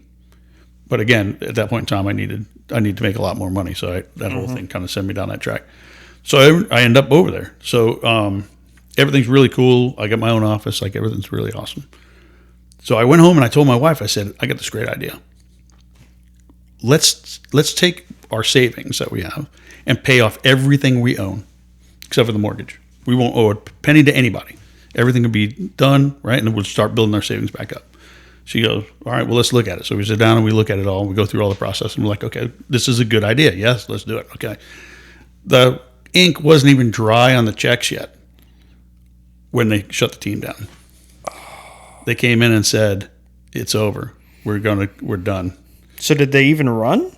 They finished the season. Like they said, when the truck leaves, when we load the truck and it leaves to go to Homestead, just take your stuff and go home. We're going to pay you to the end of the year. And that was that. And then I was like, uh-oh, we got a trouble now. So for a lot of people that aren't aware, racing is cutthroat. Yep. And it still is. Mm-hmm. Sponsorships dry up. I mean, you can look at certain drivers and they have had career sponsors, and all of a sudden the sponsor's like, all right, we're done. Yep. I mean, look at Hamlin with FedEx. Yep. Forever he was under FedEx, and then FedEx just started pulling back, and then last year they were like, no, we're done. Yep. So yeah, it's good. It is a cutthroat industry. If you are the type of person that you think you want to go racing, you've got to be a racer. Yep. Like 100%. not a race car driver. That doesn't mean you're a racer. That's right. You just have to have like thick skin, and you have to have the drug in the blood. Yep. We used to call it skin of the gator. Got to have skin of the gator because it's tough. And that's in the one place where I would have never thought that would happen was at Penske. So we're at Penske with Sam Hornish on the 12 Xfinity car. So you left the 96 and then that was the end of 2008 when the big economic thing hit. There's 5,000 people in racing out of work. If you look hard enough, you find the article where they came and interviewed me and my family and all that stuff about everybody being out of work and all that kind of stuff. I just need to know the newspaper that did it, and I'll go hunt it down. Yeah, I don't. It was it was on J-Ski, I think, maybe. I'm not 100% positive. I don't remember. It was a long time ago. So, anyway, so that thing shuts down. Now, like, what are you going to do? Well, everybody's out of business. DEI's out of business. I want to say Roush shut down a team or two. Red Bull's gone. Yeah. I was actually a Red Bull fan for a little bit when Casey Kane was running it. Yep. I was like, ooh. Yep. I like this. And I wasn't a big Toyota fan, but I was like the energy drink big boom of the time too. Yeah. And they pulled up and gone. Yep. And so there's a lot of people out of work. And it was so bad that we had they had meetings. Like everybody's on this website and there's like all the people and you got your picture and you got your resume and people are hopefully going to call you off of this. And some people did get jobs where employers went on there and looked and saw who you were and then called you, in racing. I wish I could remember the guy's name that put it together. He was really Superman that did that stuff for everybody. He wasn't a racer. He was some, I don't remember what his deal was. He was just like a newspaper kind of guy, reporter. So, so anyways, that thing's a mess. Like, what are you going to do? So I had kids at home looking to get themselves in trouble, and I'm like, what are we going to do? We got to make some money doing something. So we went to Virginia, and we bought a tree company, and we drug it down here, and Like a nursery? Nope. Or tree cutting? cut them down, grind them up. Okay. So we top to bottom tree services. It's actually still in Mooresville, and it's really huge now. They really invested a lot into it after I sold it to them. So we did that for a couple of years, trying to just to make a living because there was no racing jobs. Every once in a while, somebody would need somebody, and you go, an extra car or something. One-off track. Yeah, I did some work with Jeff Green. He was working for TRG, the Racer Group is what they were called. They were running out of Ricky Rudd's old shop for a little while. So that was some cool stuff. But, there really wasn't much out there. I went and did a bunch of one-off stuff over that course of time. I want to say that's probably around the time like Hendrick pulled out of Xfinity. Yeah. Gibbs pulled up a lot of stuff out of it. Mm-hmm. And like Xfinity became like the true like unsupported minor leagues. Yeah. Yep. It was tough. It was a tough time. And so, like I said, I did that for a while. And then Timmy Hill, pure rookie, still a kid, still has his nose in his phone all the time, driving sponsors and everybody mad because he wouldn't get off his phone. And so they're going to do 5 races. Rick Ware Racing is going to do 5 races for him. And so we go up there. Greg Ely, a good buddy of mine, engineer, we and him, we go up there to do that deal. We hired a bunch of guys who didn't have a job, and we all went up there and did those 5 races. I think we made 1 out of the 5. Damn. Yeah, Timmy wasn't ready for it, and this was in Xfinity. Cup. Oh. This is Cup stuff. And so we were at Martinsville. I'm trying to think of who I had driving. I think I had Tony Raines. No, was it Tony Raines? I think it was Tony Raines. And we had a piece of debris get caught in one of our shocks, and it was holding the car down when we were trying to go through inspection. And had I known what it was, all it took was to push down on the car, which you would never do. Right. So spit that little thing out, and then it would jump up, which is what ended up happening at the end. They gave us every chance in the world, but we just trying to pick up on the car, just kept pushing that piece of debris in deeper and deeper and deeper. Finally, out of frustration, after we were disqualified, pushed down on the car, and the car jumped up. Like, you got to be kidding me! Like, who would ever do that? So I'm walking back to my trailer, and this is it. The race is over. Like, we're done. We're done with this team. And this is back before like the Hawkeye and all that yeah. stuff. This was like template racing. Yeah. Yep. And Tommy Baldwin walks up to me and he says, "I want you to come work for me because we're competing directly against his extra car." And I said, "Okay." Look, I didn't have a job At the track. Yeah, at the track. He didn't know that I didn't have a job. And he said, "I want you to come work for me." I said, "All right, when do you want to be there?" He said, "Can you be there Monday?" Absolutely. So I went on that trailer, got all my stuff, walked over and put it on his trailer. I said, "I'll see you Monday." And so I went over there, and I worked crew chief for Tony Raines for a while. I want to say it was a 67 car, but I'm not 100% positive. And that's when Ryan Blaney was just getting into Xfinity. Dave Blaney was driving the 36 Cup car for Tommy. And then I went to I got my shot at Penske after that. Nice. Yeah. And so when they were with Sam Hornish on the 12, and that was... And this was Xfinity or Cup? Xfinity. So we had the we had the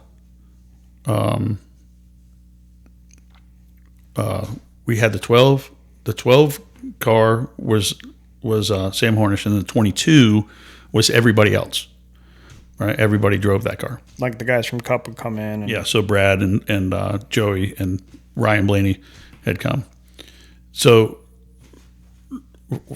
couple of funny things was Joey Logano comes walking through the door.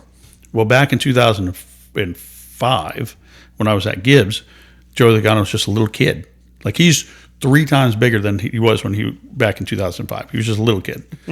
And we took him with the Xfinity car was on that 19. We took him to Caraway Speedway, and we're going to test him and this other guy. His name was Woody Howard, and they were both running the Hooters Pro Cup Series. That's when the Pro Cup Series was pretty big, and so it was kind of a gong show type of thing. Let's see who's going to be best. Well, Woody Howard gets out there and he's driving his ass off. I mean, he's manhandling that car. This is Days of Thunder type shit. Yeah. Okay. And so he does his deal. They gave him 50 laps or something like that to do what he could do. He comes in, we put new tires on, put Joey in there. And when I tell you that kid's smooth as butter, I'm not kidding. He never pushed it any harder than it would go. It was super fast, super smooth. And he comes on the radio and he goes, "My car is getting a little tight getting in the corner." He had a little squeaky voice. He has a little squeaky voice. And he says, and I said, "Well, put a little bit of rear brake in there, a little bit of rear brake." So he slows down and he's adjusting the brake and he comes back and makes a couple laps. He goes, "That's much better." Right? So, which, I mean, I could never imagine, because God, Logano is loud. Yeah. And he is a loud, outspoken person. Yeah. Yeah. And so he, like I said, he was just a spindly little kid. So we do that deal, and he gets done. He gets out of the car and he walks up to me and he says, "Man," he says, "this is the best handling race car I've ever driven in my life." I said, "You know why that is?" He goes, "No." I said, "Because I set that one up. I've never set up any of your other cars." Right? I like it. Truth be known, he was on radial tires. Right? So it's a whole different world from right. the bias ply stuff. But so fast forward 2014, right? I'm at Penske, and this is after he went through Gibbs and all that stuff. Yeah, so so now he goes and he races a Gibbs Xfinity cars, and then he races a Gibbs Cup car when Tony Stewart steps aside and all that stuff. That was definitely the era that I could not stand him at all. Yeah. Now I'm like, okay, I don't mind Logano too much. So here comes Joey walking in. I'm working on the setup plate. He comes walking in, and he sees me, and he kind of has that look on his face, like, I know this guy, but where do I know this guy? And so I reminded him of that day, and he's like, "I remember that day. I remember you saying that in that day." I'm like, that's awesome that he remembers that. You would think with all he's been through and all the stuff he's met and done, he would have dismissed that a long time ago. But that's awesome. Yeah, but he remembered that. And then, so we ran. I think we led the points almost the entire season with Sam Hornish, and the only people who beat us the most was the 22 car, right? Our own teammates. Had those guys not been there, we would have walked away with the championship, basically. That's what Austin Dillon ended up winning the thing, beat us by 3 points, right?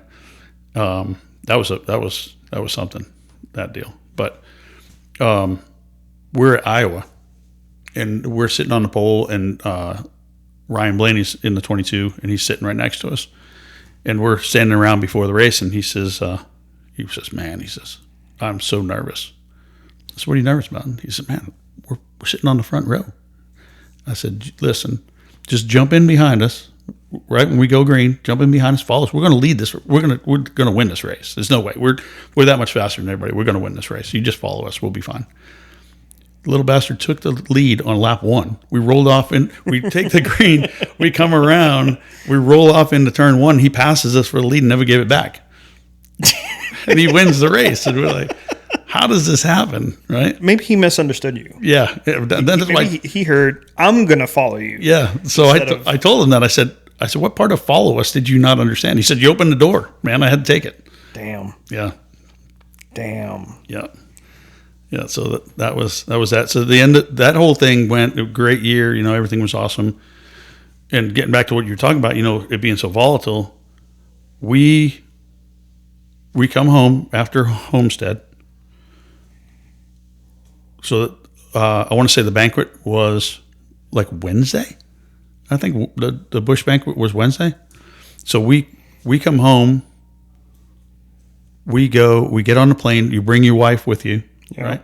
You go to, we fly to Orlando, and they put us up in a beautiful hotel, and they already have tuxedos for everybody and everything, right? Nice. Yeah, it was awesome. So, you go to the thing. You got the whole banquet thing going on.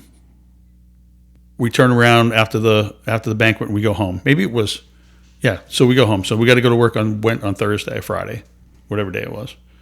And We're there. We're not there 15 minutes, maybe a half hour. Announcement comes. Everybody go to the basically the banquet room or whatever you want to call it, right? Just for your team. Everybody, the whole place. Oh, like yeah, all of Penske. Okay. So they what they used to do is they would say meeting at the service plate. And when they would say meeting at service plate, somebody's getting fired, somebody's been fired, something bad's happening, right? Well, they call us to the auditorium or whatever it was they called it, and we all go in there, and they said, all right, so here's the deal. So Miller Lite has pulled back on their sponsorship. So we're going to eliminate the 12. We've already let Sam Hornish go. Now, not everybody on the team is going to get let go, but we're going to get rid of throughout company wide the equivalent of one Xfinity team. So if you're here at the end of the day, you're good. I'm watching my watch. 4:45. Here they come. Damn. Yep. I'm like, you got to be kidding me. So they got everybody on the whole team. There's two people that didn't go, and or three people that didn't get fired off that team. So I'm like, all right. So that's that sucked. That one stung really, really bad. So because Penske is amazing. Like, it's so clean. You wash your hands at lunch because you're supposed to, not because you have to. Yeah. And if you put something down, somebody will come clean it up. It's crazy. Well, they're one of the few cup shops that you go and tour it.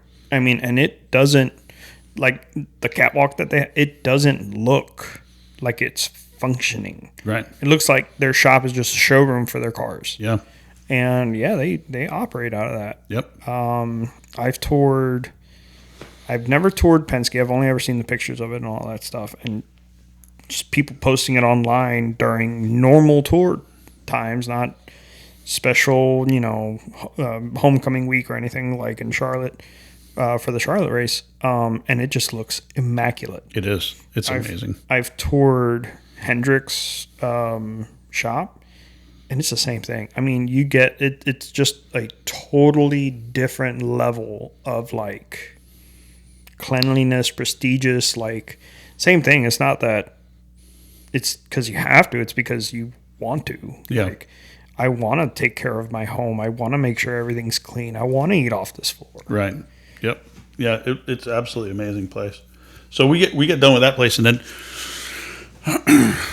Trying to think of where I ended up after that, but I went to the 55 Xfinity car. I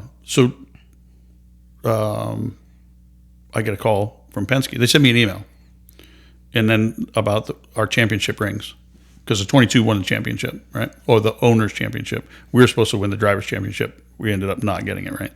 So we're going to get the owners' championship rings. So they called me and said, you haven't sent in your thing for your ring size. And I said, I'm not paying for it. Like, I'm not paying $2,500 for a ring, And the lady says, oh, no. Brad is buying it for you. Brad Keselowski. I'm like, really? She says, yeah. Yeah, Brad found out that they were going to, everybody who got let go from that team, that they were going to have to pay for their rings, and he says, no, I'll pay for it. He bought everybody's rings. That's awesome. Yeah, he's awesome, dude. So I saw him. I'm trying to remember where I saw him. I think it was at Bristol. I saw him, and I thanked him for it, and he's like, yeah, don't even worry about it. He said that was bullshit that they were going to do that to you. But so I ended up on the 55 Xfinity car, and this kid, Jamie Dick, owned the team, and he's from Texas, and his dad owns some big car lot, Viva Motors or something like that. Well, this kid's got his MBA. He doesn't really want to drive race cars. He wants to own them, and he wants to have like a rent-a-ride thing. So I'm like, okay, I can do that, right? We can establish that for you. So we go in there and we get to work, and my buddy Gregor Ely came along with me to that one too, and we got busy in there. And this is kind of like what Carl does, right? Yep. Just buy your seat and go run it. Yep. Okay. So we got some really nice stuff too. I mean, our stuff is beautiful, and Ross Chastain comes through the door, right?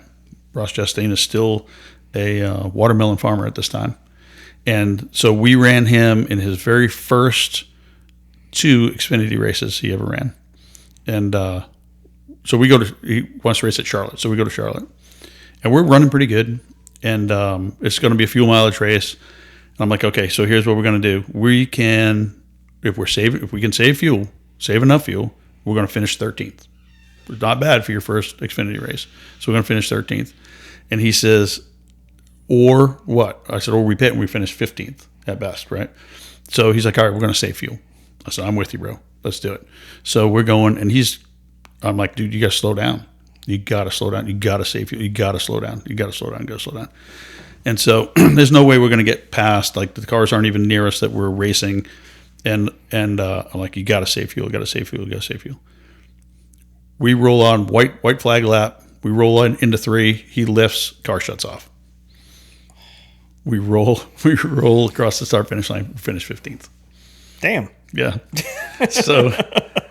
So he says, I didn't realize how much I had to save fuel. I said, at what point did save fuel, like for the past 20 laps did you not get, right?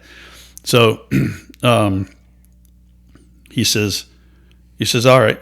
He said, so I'm like, okay, man, I'll see you later. And he said, where are you going? I said, I'm going to Hickory. We got a double header over there, run with the late model. We're going to go win that. We're going to win a race. We're going to do it over there. So he's like looking at me like I'm some sort of an ass. And so we went over there, actually won the double header. Nice. With our late model truck. And then, so then he goes and we had him at Talladega. So at this point in time, we had this qualifying thing where it was like timed. You go out and you make your laps, right? Like, let's say we have 15 minutes. Make as many laps as you want, get your best lap in the 15 minutes. So everybody's trying to group up and trying to do all this kind of stuff. Oh, this is right? The group A, group B type stuff. Yeah. Yeah, I think they're still doing something like that. Are they? So I'm like, okay, well, that's what we got. Like, we qualified. We're in the show. We're good. And the spotter says, if you want to try again, these guys are starting to group up.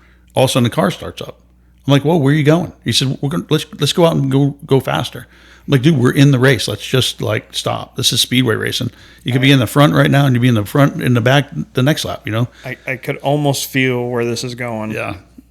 So the two of them take over and they take off. So they're on about the second lap coming through and the rain starts. Can't see. Come off a 2. And he drives halfway down the backstretch. He drives right into somebody because he can't see him. They're going slow on the bottom of the racetrack, and he just drives right in and wrecks the car. So now we got a backup car out, and we're thrashing. I mean, we literally rolled it onto pit road as the field was leaving pit road. Damn. To start, yeah. Yeah, that sucked. But I don't even remember what we did that day. I'm sure it wasn't anything spectacular. But Did you finish? Oh, yeah. Well, that's all that matters. Yeah. So the claim to fame was that we ran Ross Chastain in those 2 races. Nice. His very first 2 Xfinity races. So this is all going back to what I kind of originally said. It's amazing how many like unknown people are to the sport that have had so much influence in so many either crew chiefs or drivers. I mean, the couple times you and I have sat down, I've only gotten like a tiny portion of just, you know, what we've talked about. Mm-hmm. Yeah, that's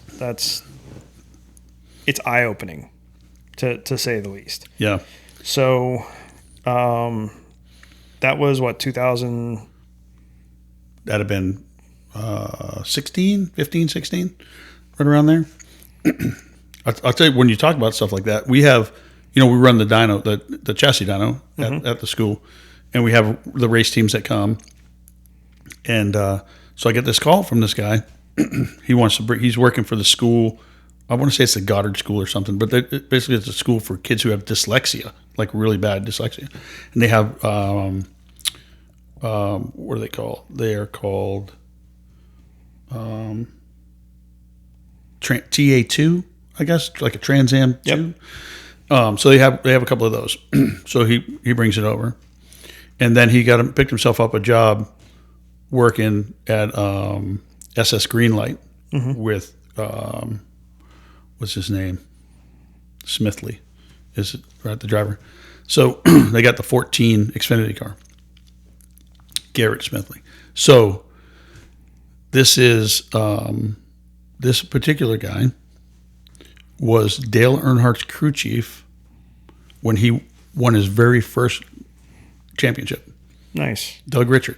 So Doug Richard was 20 years old when him and Dale Earnhardt won Dale Earnhardt's very first thing, and he comes to the school. Is that like the bright green, like Trans Am Dodge? Or is that a different one? That's a different one. That's the one Boris said drives. Yeah, that's the one I was thinking of. Yeah. So every time that the students are out there, I tee it up. I'm like, so this guy that you're going to be dealing with, this guy's a legend, right? He won Dale Earnhardt's. Is he local? Yeah. Yeah. I want him here. Yeah. We can make that happen.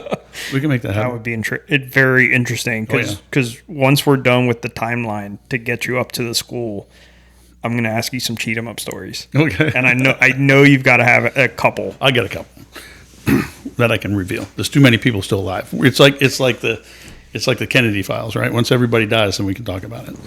But so let's see, where are we? So we're over there, and then so at this point in time, my son, the whole time from the time I was at Robbie Gordon's, my son's been in the Middle East. He's been in Iraq, and so he spent 3 years in the Army, then 7 years as the bodyguard for the U.S. ambassador in Iraq. So he's getting ready to get out of that business, and he's going to come home.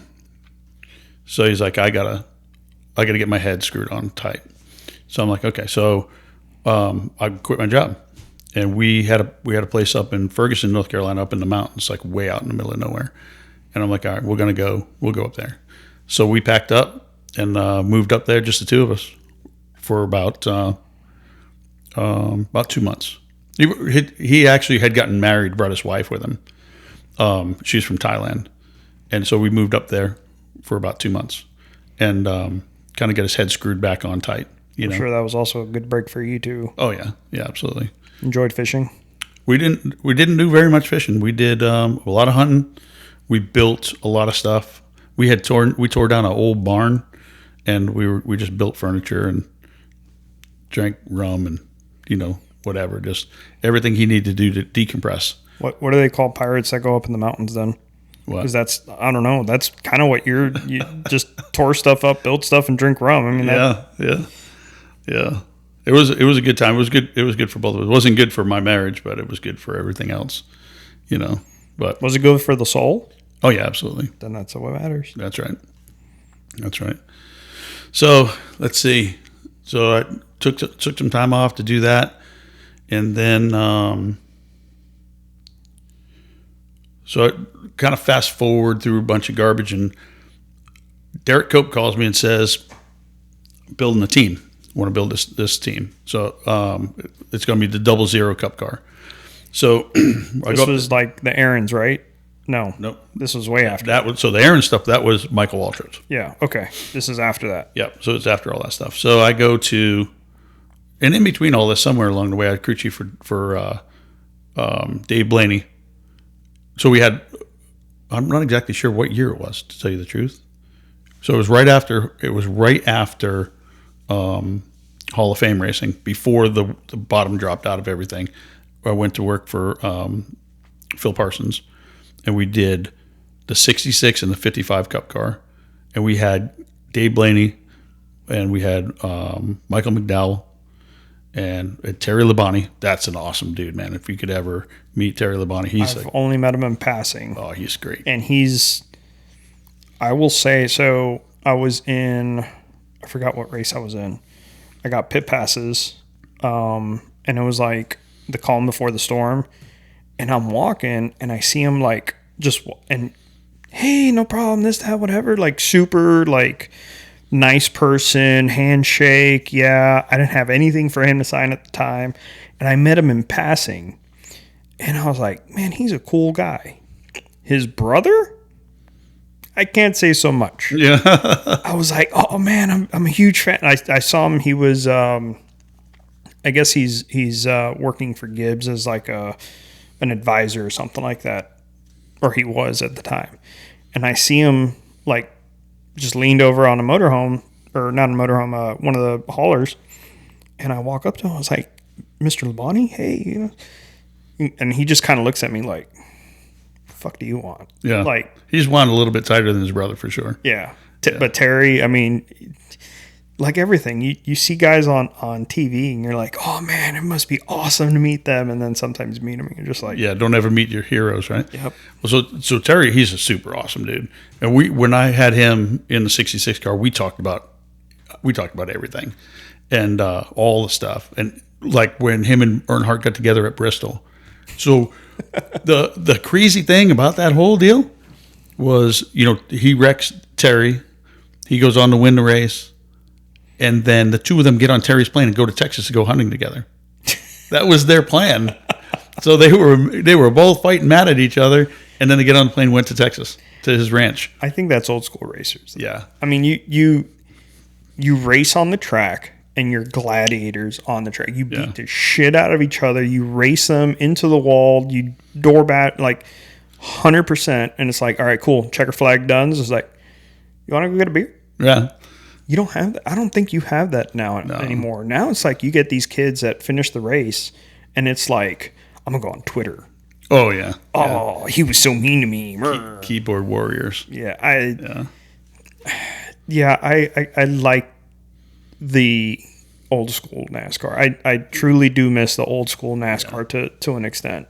So when I was with Jimmy Spencer, we were when me and Terry have two different takes on this story. So I thought it was at Rockingham. He said it was somewhere else.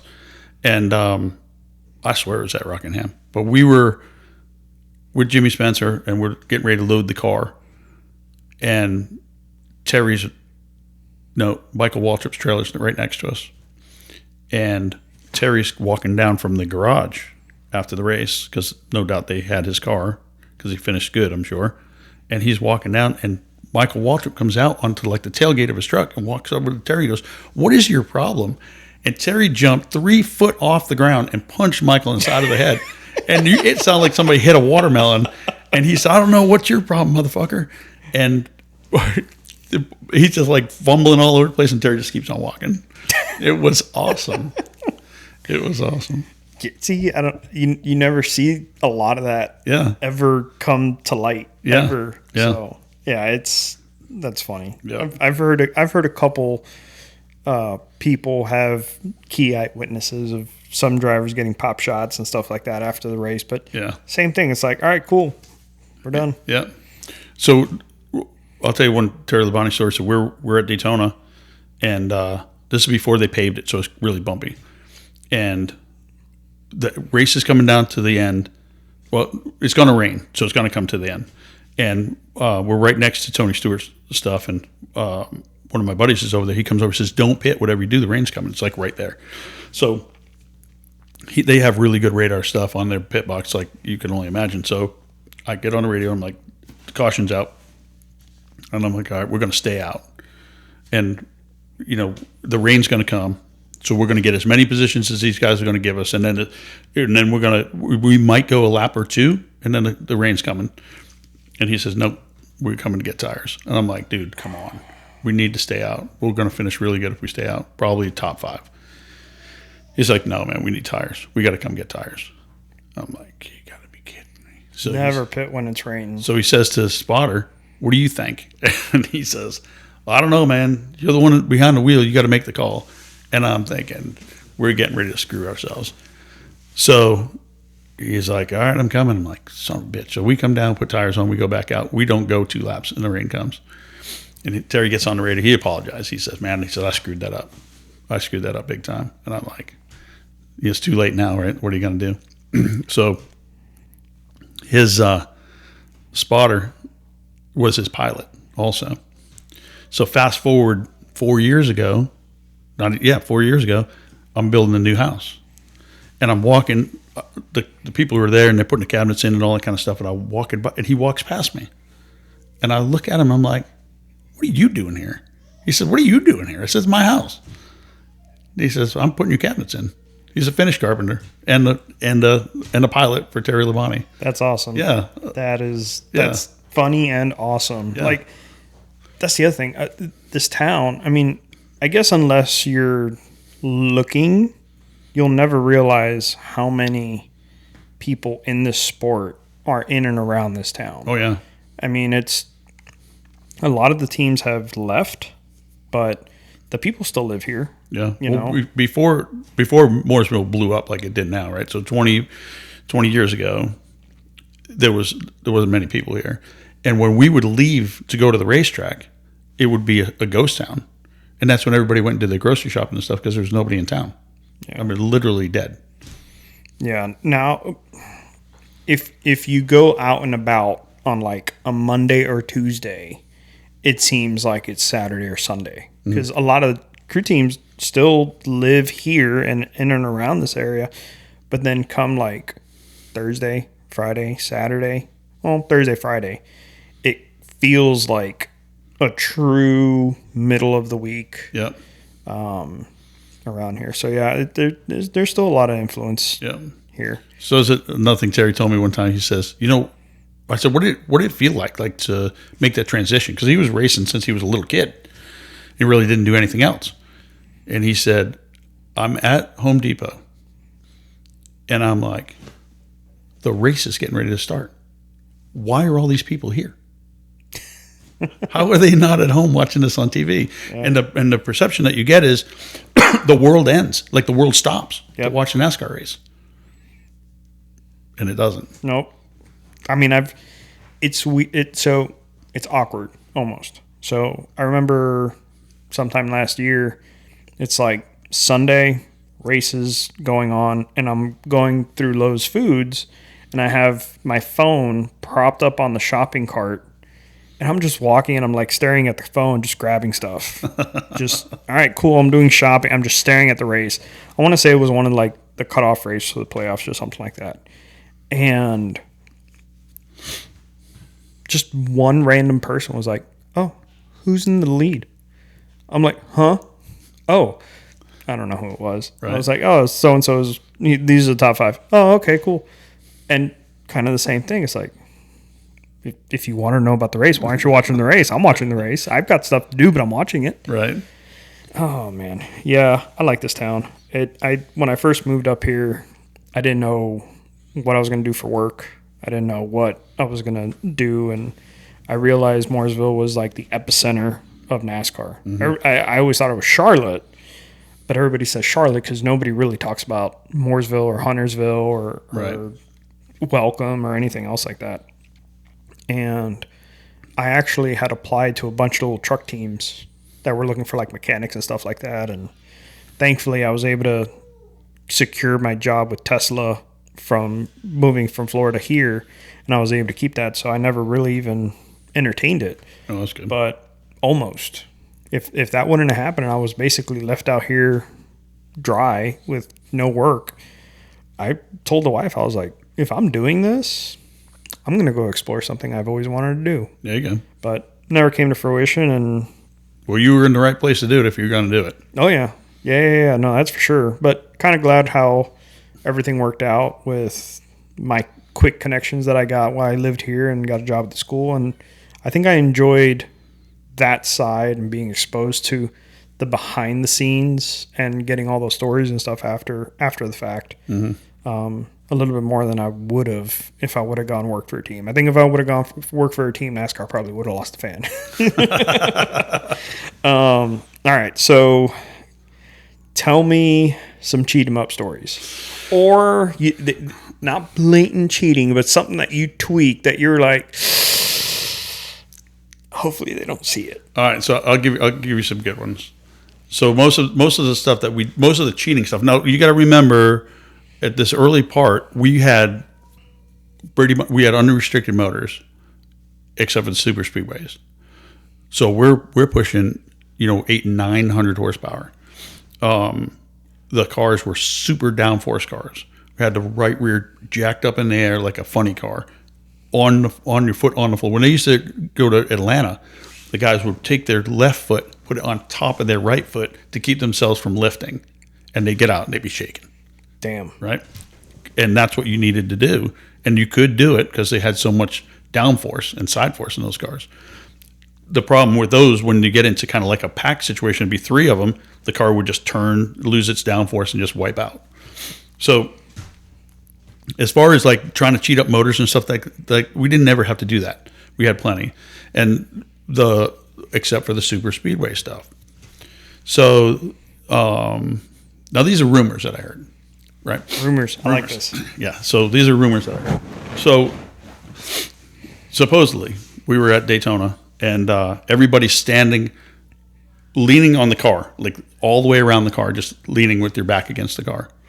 So Sterling gets in, and allegedly, before the big seats that they have now, climbs in, goes to the back of the car, and then puts a ratchet in there and takes rounds out of the back and lowers the back of the car like an inch.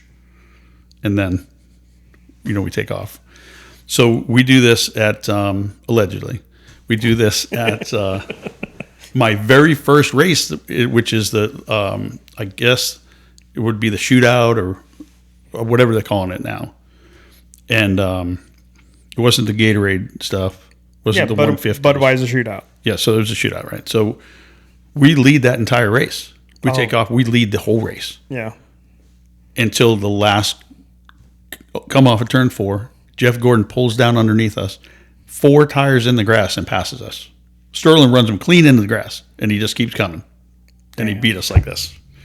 And I'm like, I'm going to win my first race. The very first race I ever went to, ever worked, ever. And didn't do it. Big red X. Right? So we finished second. So that, at the time, that was its own car. So then that car goes back in the trailer. Now you get your 500 car. And same thing. Yeah, you had the shootout car. Mm-hmm. And then the car you ran, the twins, the 250s, twin 250s. Yep. Was the same car that you would have to practice, qualify, and run the 500, right? That's correct. But not the same motor. No. So back then we changed motors all the time. Yeah. So kind of a crazy story about how when I told you I went back home and got my stuff and came back down, right? So I come down with from Ohio with my family. I backed the U-Haul truck up to the apartment complex, which is the one right over here behind Walmart, over there, Brentwood Apartments. Everybody lived there. That was the only one around. So I pushed everything into the house, got in the truck, dropped it off at U-Haul, got in my car, went to the airport, was gone for 14 days. When I got back, the house was all put together, right? Damn. But we changed motors 14 times in 14 days. We could change a motor in 45 minutes from peg to start.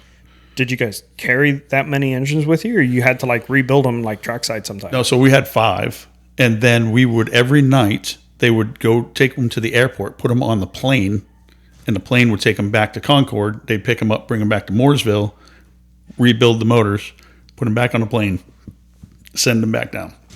I didn't think it was that bad. I wouldn't say that bad. I didn't think it was that intense. Yep. I used to think it was like, all right, cool. You go, well, I guess for speed weeks would be different. But I always heard you had a qualifying motor, a practice motor, and a race motor. Yep. So it was, you showed up with your practice motor. So Friday practice, we would put the qualifier in and qualify. You would take it back out after qualifying, put your practice motor back in. You'd do first practice on Saturday. Then you take it out, you put your race motor in, and you would do happy hour and then the race with that. And that was a regular weekend. Damn. That's impressive. Mm-hmm. Yeah, you don't do that anymore. No. And now, like, I'm trying to remember what year it was when they changed the time in the garage. Where on Saturday, they closed the garage at like 3:30. And I thought to myself, these guys are going to tear this place apart because we would be in the garage till whenever. So if the Xfinity race or Busch race at the time, if it would run long, we were still going to run an hour afterwards. So it was we practiced in the dark a lot. Yeah. And then so you're practicing in the dark, and then you're going to race in the heat of the day, the next day. So it was kind of one of those things. But we would leave the garage. Richmond was the worst one. So you would leave Richmond, and you have to walk out the tunnel. It's almost a half a mile to where your car is, that you have to walk. So you go to get in your car. So we get in the car, we go to the hotel, and it was gate to gate 8 hours. So from the garage closing, you walk to your car, get in your car, try to find something to eat, get to the hotel, shower, sleep, up, eat, back, walk the half a mile in 8 hours. That's all you got. Waiting for the gate to open. Yep. And so it was like you got 4 hours of sleep, 2 hours looking for something to eat, an hour walking. It was crazy. That was like the worst one. But most of the time, like Bristol, when the Xfinity race was going on Saturday, you stay in the garage and work as late as you want. And it was a night race. You'd be there at 10 o'clock at night. You got there at 6:30, 7 o'clock in the morning, you'd be there at 10 o'clock at night still working. It was crazy. Yeah, they don't do that anymore. No, they throw you out of there. Well, I don't know what it is right now, but they would throw us out at 3:30, and they don't know what to do yourself. The most impressive thing is you're telling me you would go through 14 motors in 14 days. Yes. Now, it's the same motor that they run for qualifying if they have a practice in the race. That same engine has to run multiple times. Two events. I don't know if it's 2 or 3. Well, it might be 3 now that they don't have any practice.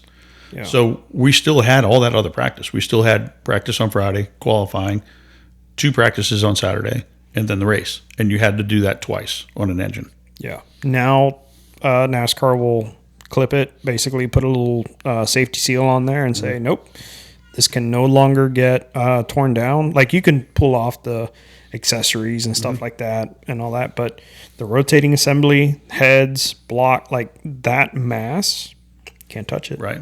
That's right.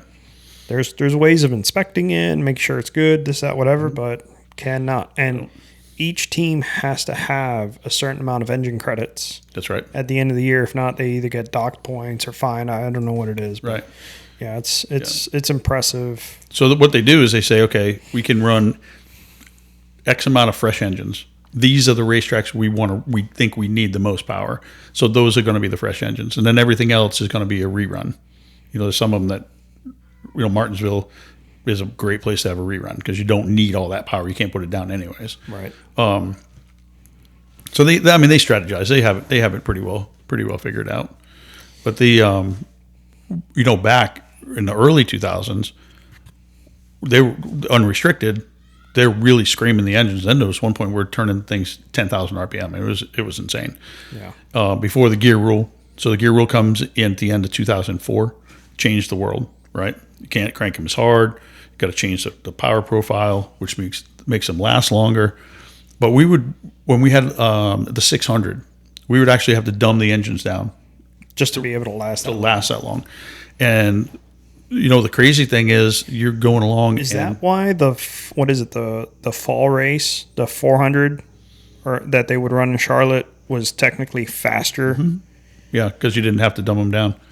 I mean, it was like you could audibly hear it. Like it was a big difference. And so now, like say, Roush Fords had an issue, a part issue, and one blew up. And then the next thing you know, the cameras start following everybody else with those engines, and then boom, boom, boom, boom, boom, those guys fall out of the race. And it happened to Hendricks. It happened. I mean, everybody who built engines, it happened to them.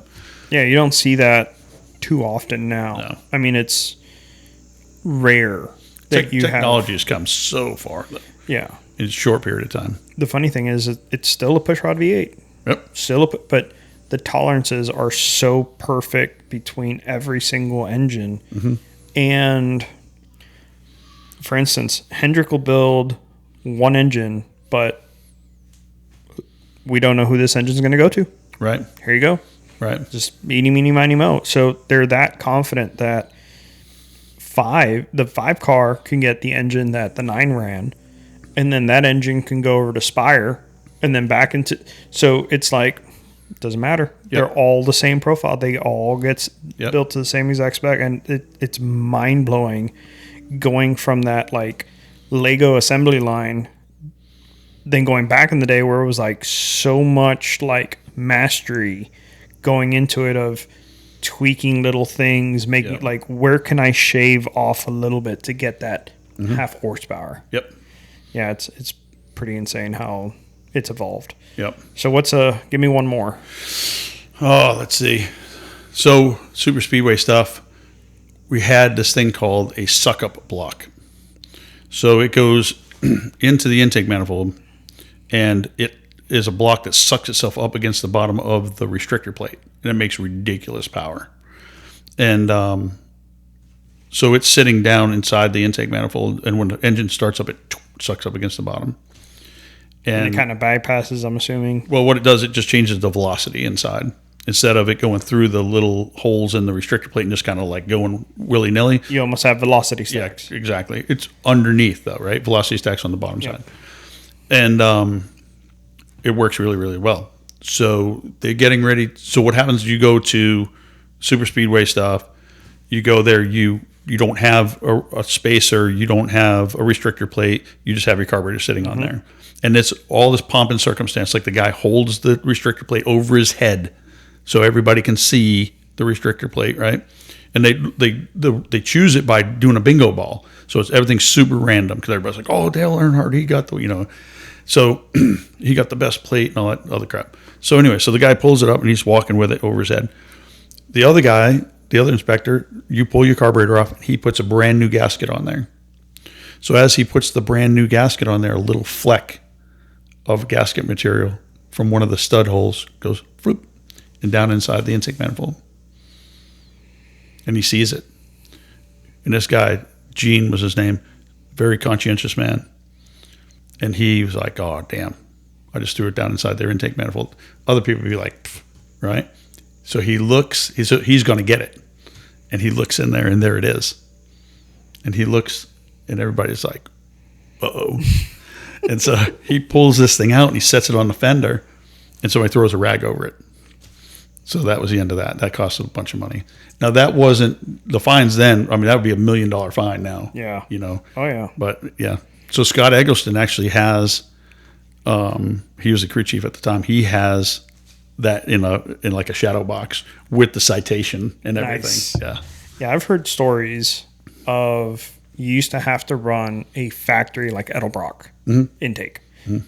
And guys would basically go in there, cut it up, do whatever they need to do inside, weld it back together, and even peen all the castings back into the intake so it looked factory fresh. Yep. And I'm like, holy crap, you guys were able to get it so much down to a science that a butchered manifold looks freaking factory. Yeah, everybody had a shot peener to do that. That's crazy. Yeah. Yeah. We used to do that. So the old fuel cell stuff was like that. It was cast iron pieces, and it would cause a restriction, the fuel going in. So we made it out of tubing and then had the end piece was a cast iron. And then you shot peen it, and you can't tell the difference.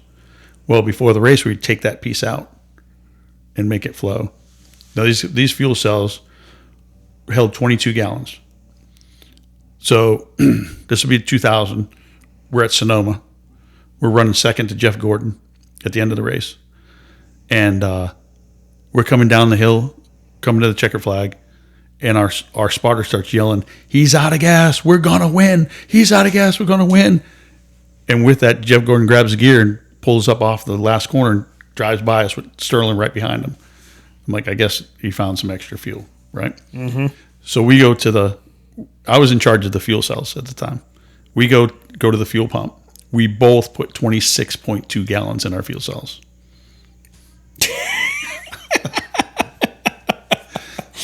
Oops. Yeah. And they never said a word. Like they never even recognized that it just took 26 gallons to fill up a 22-gallon cell because we both did the exact same. And those guys are looking at us and we're looking at them like, shit. All we needed for them to be was a half a gallon short, and we'd have won. And that's, and that would have been it. But yeah, we both. Where the hell did you put an extra, 2, 3, 4, 5, 4 gallons, 4.5 gallons? Yeah. So there was. Because it was a square back in the day. Yeah, it was a rectangle. But what it had was it had a cap that goes over the one end, and it was inverted. And so you had to put a piece of wood in there. And then we had wood on the sides, on 3 sides, to shim it, right? Now there's this really cool aluminum crushed crushable stuff that they use. Well,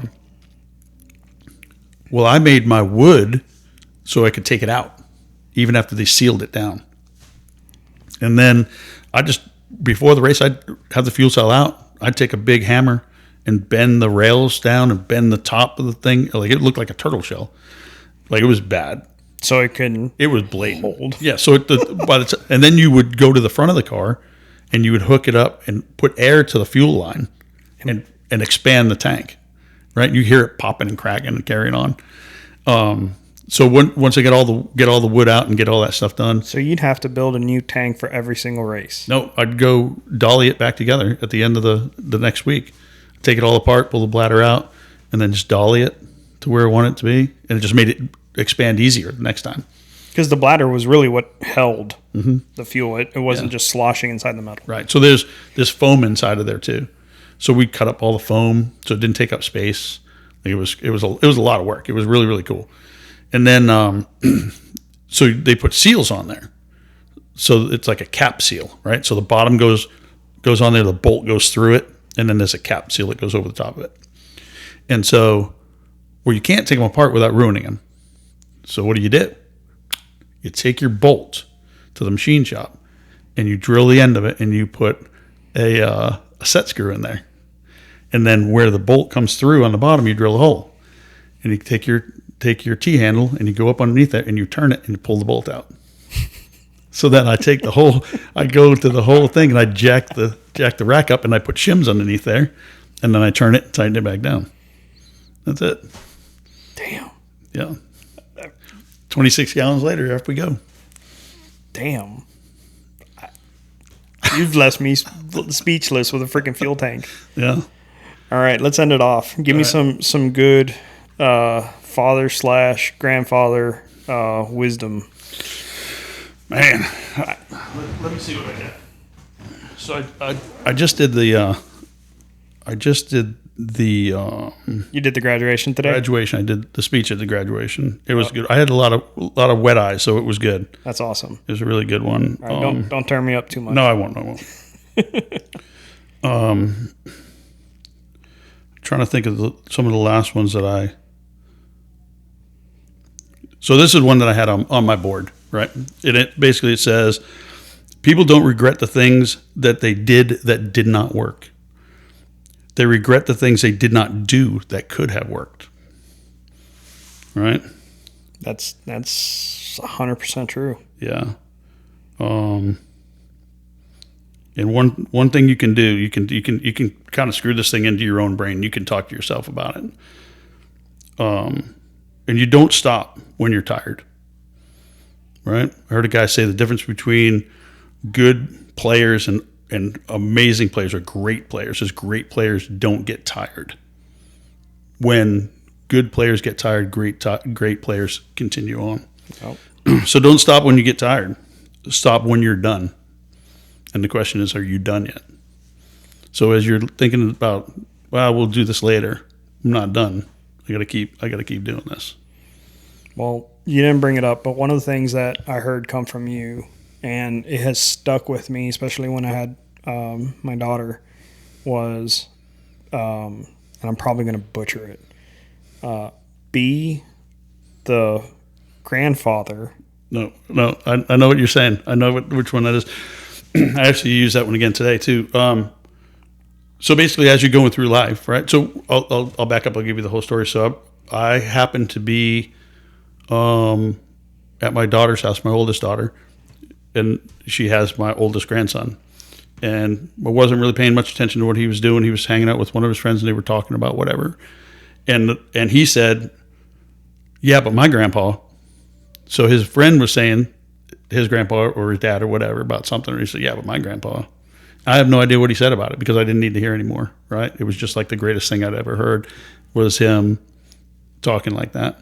So with that, I try to inspire my students to, as you're going through life and you're experiencing things and you're learning and you're doing the stuff that you do, try to become the person that your grandchildren will want to talk about. That's what it is. Yeah. 100%. Yeah. That I remember the first time I heard that you were doing one of the speech for graduations, and it was just like, Yeah. and Julia had just become pregnant, and it was like, oh crap. Yeah. That's 100% true. Yeah. As you do stupid things, you think about the stupid stuff that you did, and you don't want your kids to, No. right? And I read this the other day, and it said you want to raise your kids that they are going to say, I need to call my dad, not I hope my dad doesn't find out about this. Yep. That's 100% true. Yeah. You don't want, you want to be your kids' best friends that when they are in trouble, they're not skittish to tell you. You want them to tell you. Yep. You want to be able to help them out. You Yep. want to make sure that you're there for them. Yep. That's right. All right, Bill. You don't know how much this means to me, man. All right. I appreciate it. I had you as my first official. I mean, inspiration on everything. You helped me get this hood behind us, which I'm going to have you sign. Every one of our guests is going to sign the hood, and it's going to be a huge memento. And when I die and it's just hanging in a garage somewhere, my kid can do whatever they want with it. But this is going to mean a lot to me here. And to have you reach out to your NASCAR contacts, and I know it was Carl, and I hope to have Carl on here because he's a huge person in the sport, and people in the sport don't realize how much he does as far as getting people for shots. And it's not just drivers, it's their crew members too. Absolutely. Yeah.